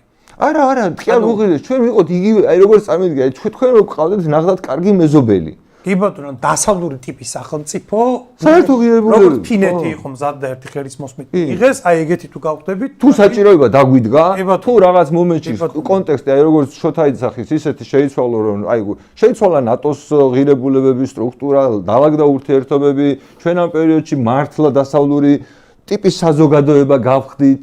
და არავინ ეჭქვეშ არ აყენებს რომ გავიგე მთავარია ღირებულებები ჩვენ რა ღირებულები აი მაგალითად ისრაელი და ამერიკა იღეთ მაგის კარგი მაგალითია რა ანუ ისრაელის და ამერიკის კი ბზანეთ აბა რაში არის თქვენი კითხვა ოპოზიციაზე გითხეთ მე დასავლურ ფლანგზე თქვენ ბზანეთ არ ვთვლი იმას რომ დასავლური ანუ ფეიკები არიან კი გეთანხმებით და თქვენ ხართ იდეურად თანმიმდევრული ერთადერთი სუბიექტი ამ ფლანგზე კი მე მგონია თუ ვინმე პროამერიკული პარტია საქართველოში ვარ ჩვენ პროამერიკული პარტია და აი ღირებულებები ის კი რომ თითოეულ იმას აი კი არ გავაправებ ტრამპის ყველა ნაბიჯს არ მომწონს სადაც კრიტიკაა კი მაგრამ რეალურად თუ ვინმე ახლოს არის ჩემთან აი ტეხასელი ამერიკელია ჩემთან ახლოს და თქვენ როგორც ერთადერთი იდეურად თანმიმდევრული პროდასავლური პოლიტიკური სუბიექტი გრძნობ თუ არა თვითონ დასავლეთისგან უფრო მეტ ინტერესს და მხარდაჭერას ვიდრე დანარჩენი ფეიქ პროდასავლური პარტიები. პირიქით, მთელი პრობლემა იმაში მდგომარეობს, რომ აი ეს სიტუაცია რაც არის მოწყობილი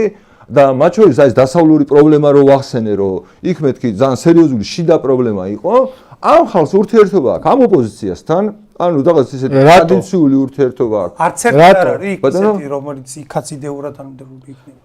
ვერ გეტყვი. არა, რატო? ანუ იმიტომ რომ ხელისუფლებაში იყვნენ, იმიტომ რომ ხელისუფლებაში როცა იყვნენ ურთიერთობებს მაშინ ალაგებდნენ. ეხაც მაგალითად აგე ტრამპი აშენებსო ტრამპ თაუერს თბილისშიო. ვინც არ იყო ხელისუფლებაში ისეთებსაც უფრო მეტად ხომ არა? მე მგონია ეგეთები არც არსებობს. აი მაგალითად NGO სექტორი. NGO სექტორი მათი შექმნილი იყო. ხო და აი რატო როგორ გონი? ხო და იმიტომ რომ ჩემი აზრით ამერიკელებს ძალიან არასწორი პოლიტიკა ქონდათ საგარეო ფრონტზე ყოველთვის რა, არასწორი. ანუ ეგ ხომ არ არის ამერიკა. არა, ამერიკა ეგ კი არ არის, ეგ არის უბრალოდ ის, რომ ამერიკაში აი დემოკრატები და რესპუბლიკელები რო ებრძოდნენ, როცა დემოკრატები იყვნენ ხოლმე ხელისუფლებაში, ისინი სულ ქმნიდნენ, დასაყრდნენ მათთვის გასაგებ ძალებს სხვადასხვა ქვეყნებში, რომლებთანაც რესპუბლიკელებთან თქვენ გააქვთ? კი, აი მაგალითად პირველი ვიზიტით ახლა იყო სანდრო, აი თქვენ სტუმარად იყო, პირველი ვიზიტი იყო ამერიკაში, იმიტომ რომ აი ზუსტად ეგ პრობლემა რაღაცნაირად გარკვეულიყავით, რანაირად ხდება ესე, რომ საქართველოში ყველაზე შეიძლება უბრალოდ ეს იყოს ძალიან დაბალი ინტერესი, იმიტომ რომ ჯერ საქართველო რა არის, მერე ამ საქართველოში რაღაც 3%-იანი პროამერიკული პარტია როგორ უნდა დაგაინტერესოს და არა, რატო თქვენ პროდასავლურ ჩამონათვალში, ნუ ეხა სხვა პარტიების რაც მენიუ არსებობს, ეხა უკანასკნელი ზომის პარტია არა ხართ.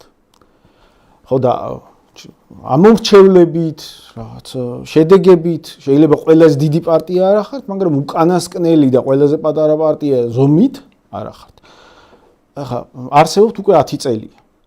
საელჩო მუშაობს საქართველოში, ელჩი არ ყავს.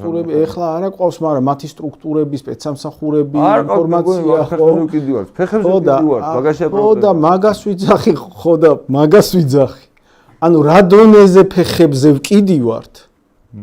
რომ საერთოდ რეაქცია არ აქვს, თქვენც კი არ გაქვთ კომუნიკაცია. თქვენ ხო მიაღწიეთ მაგალითად რაღაცა პროდასავლური იდეალების, გაზიარების, ნუ რაღაც ისეთ ნიშნულს, რომ თქვენ მაინც ეგ გაქვთ. კი ჩვენი ხო რაღაც კომუნიკაცია უნდა იყოს, ან თქვენი ხედვა არის, რომ ჩვენ როგორც მთლიანი საზოგადოება, რომ მივაღწევთ ისეთ პროამერიკულ ნიშნულს, რომ აი უკვე ამერიკელები თავისიანებად ჩაგთვლიან, რაღაცა კომუნიკაციის უფრო მაღალი სტანდარტი დაიმკვიდრებს და ჩვენს ხარისხსაც, ტელეფონზე პასუხის ხარისხსაც გაზდის. მაგრამ პირადად თქვენი პარტია, რომელიც მართლა ვაღიარებ, რომ ყველაზე პროამერიკული პარტია ხართ, მე მგონია ცნობილი პარტიებიდან, ყოველ შემთხვევაში ერთ-ერთი ყველაზე მაინც. არა, სხვა ვინ არისო? კი ბატონო, ყველა ვაღიარებ, რომ თქვენ ალბათ ყველაზე პროამერიკული პარტია ხართ, ტელეფონზეც არ პასუხობენ წესიერ, ერთხელ იყავით ჩასული. მე მგონი მასე არ დგას საკითხი, რომ ჩვენსა როგორც მთლიანი სახელმწიფო ძალიან პროამერიკულები რომ გავხდეთ, მერე ჩვენთან რაღაც კომუნიკაცია და ტელეფონზე პასუხები ისეთ ხარისხს მიიღებს, რომ ეს ჩვენ დაცვის ხარისხს გაზდის, მე მგონი მასე არ დგას საქმე და ამის დემონსტრაცია პოლიტიკურ ველზე თქვენ ხართ, ახლა გასაკვირია პირდაპირ 10 წლის განმავლობაში თქვენი პარტია არსებობს, რა ვიცი, ბოლო შედეგები, ნამდვილად უკანასკნელი შედეგები და ყველაზე მცირე შედეგები თქვენ ნამდვილად არ გაქვთ და რეალობა არის ისეთი, რომ სინამდვილეში თქვენზე ბევრად მეტი კომუნიკაცია სხვებს აქვთ. იმათი კომუნიკაცია ძალიან შორს არის მათთვის სასურველიდან. რესურსები მათგან უნდა იყოს. არა, ჩვენ მათგან უნდა იყოს. არა, მათგან არა, ის ხო არის. NGO არა ხარო ფული მოგცენ კაცო. მათგან უნდა იყოს, ეგრეთ. რას NGO საქართველოს თუ პრიორიტეტი არ არის, პოლიტიკური პარტიების. ხო და მაგას ვიძახ. ხო, არა, რა შუაშე პრიორიტეტი არ არის საქართველოს და პროამერიკელებიც საქართველოში. მაგას რა წვეთ, იცით პრიორიტეტს? მე რა არის ახსნას სადმე ტაჯიკეთში ძალიან პროამერიკული საზოგადოება რომ ჩამოყალიბდეს, უბრალოდ გეოგრაფია არ ითვალისწინებს, რომ ისინი სადმე ინტეგრირდნენ, გესმით? აი სადღაც აი ყირგიზეთი დიდი პატივისცემის მიუხედავად, რა ვიცი, იმ ხალხის მიმართ, რა ვიცი, არაფერი ცუდის თქმა არ მინდა. უბრალოდ გეოგრაფიული მდებარეობა აქვთ ისეთი, რომ იმ ადგილზე ძალის პროექცირება და შესაბამისად საკუთარი ინტერესების იქ გავრცელება უბრალოდ შეუძლებელია ამერიკისთვის და დასავლეთისთვის.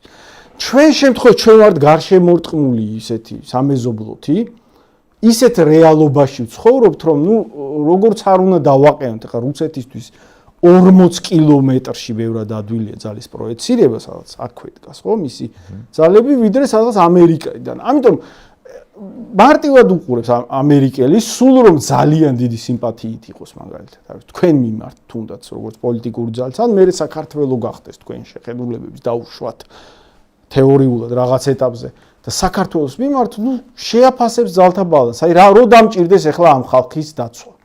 ამათ რო დაარტყან ამერიკელებმა, რუსებმა და დაძრან ტანკი. მე ხო ესენი უნდა დავიცვა.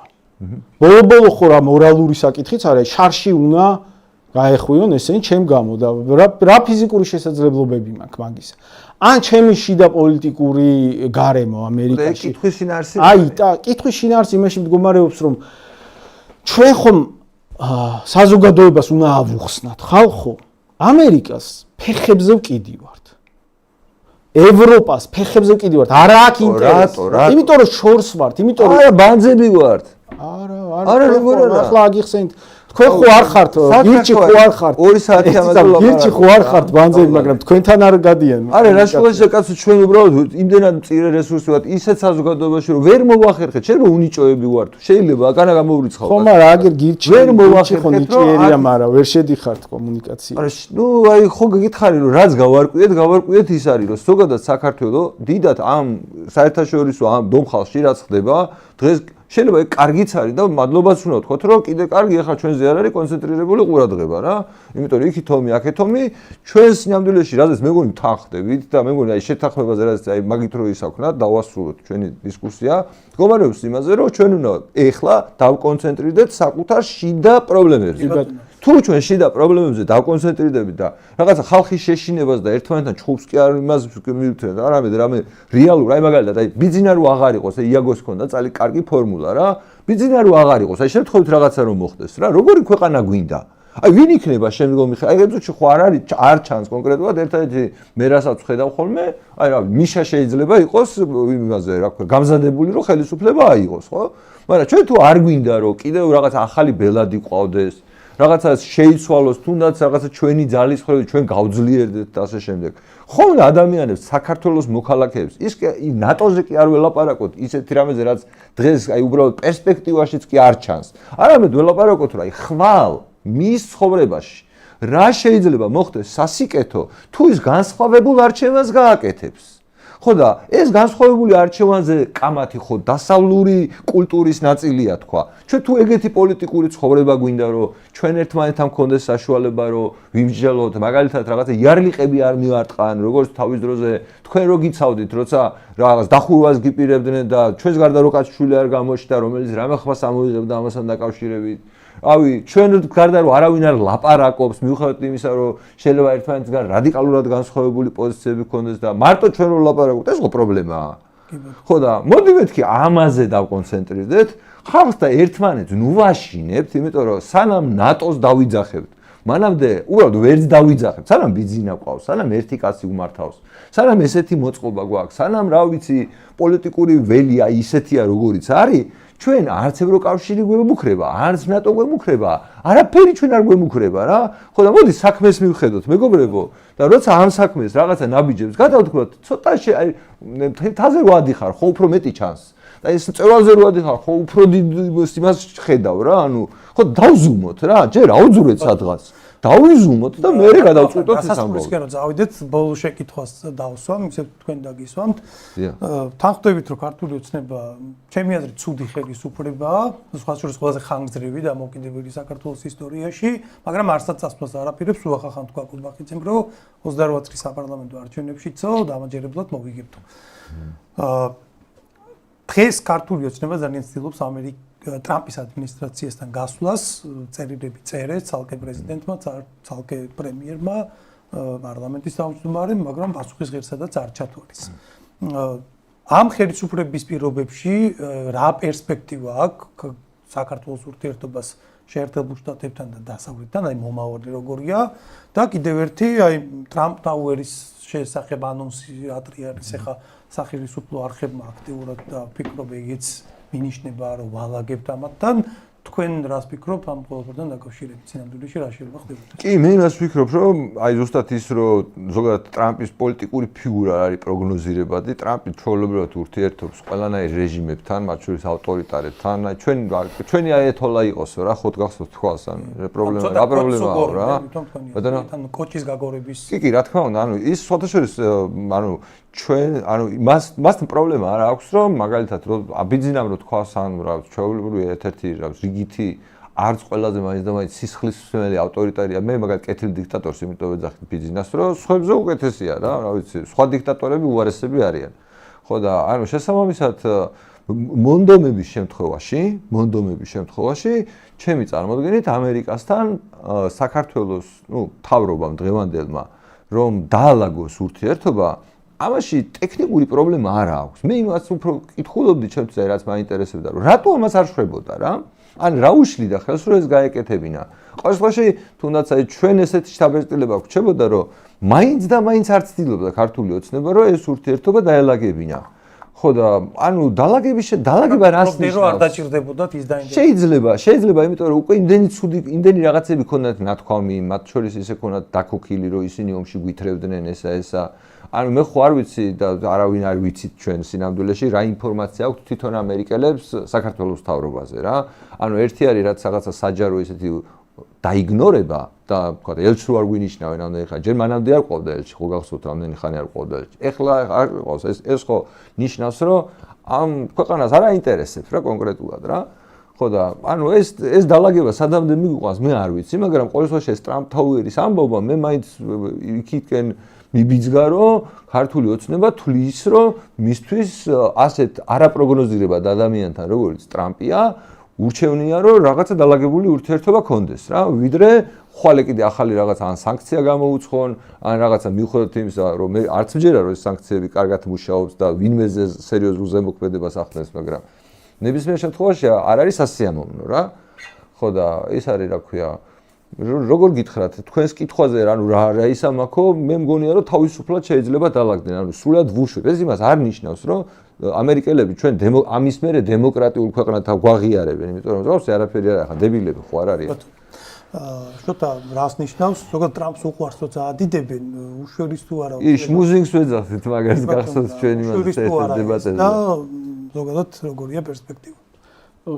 ჩემი აზრით სინამდვილეში ეს ტრამპ თაუერის თვითონ ეს ისტორია დღეს გავრცელდა მთელი მის შინაარსი არის რომ ამათ რაღაცა შესთავაზეს პირდადად ტრამპს აი რა თაუერს აგიშენებ რაღაცაზე კომუნიკაციაში შევიდეთ იმიტომ რომ რთული მდგომარეობა სინამდვილეში ამერიკა აიგნორებს ამ ხელისუფლებას აიგნორებს წინა ადმინისტრაცია უბრალოდ კი არა აიგნორებდა არამედ აქტიურად უტევდა ეს ადმინისტრაცია აიგნორებს და აიგნორებს გასაგები მიზეზების გამო ჯერ გარკვეული არ არის რეგიონში რა პოლიტიკური დღესწესრიგი დამყარდება რა პირობებზე შეთანხმდებია რუსეთთან იმიტომ რომ უკრაინასთან მიდის უკრაინის თემაზე მიდის თუ რაღაცა გაწელილი მოლაპარაკებები რომ რაღაცა კონფიგურაციით დაამთავროს ან არ ვერ დაამთავროს ეს ომი და ამერიკის ადმინისტრაცია სავარაუდოდ ელოდება იმ ომის დასრულებას იმისთვის რომ საქართველოსთან რა პირობებზე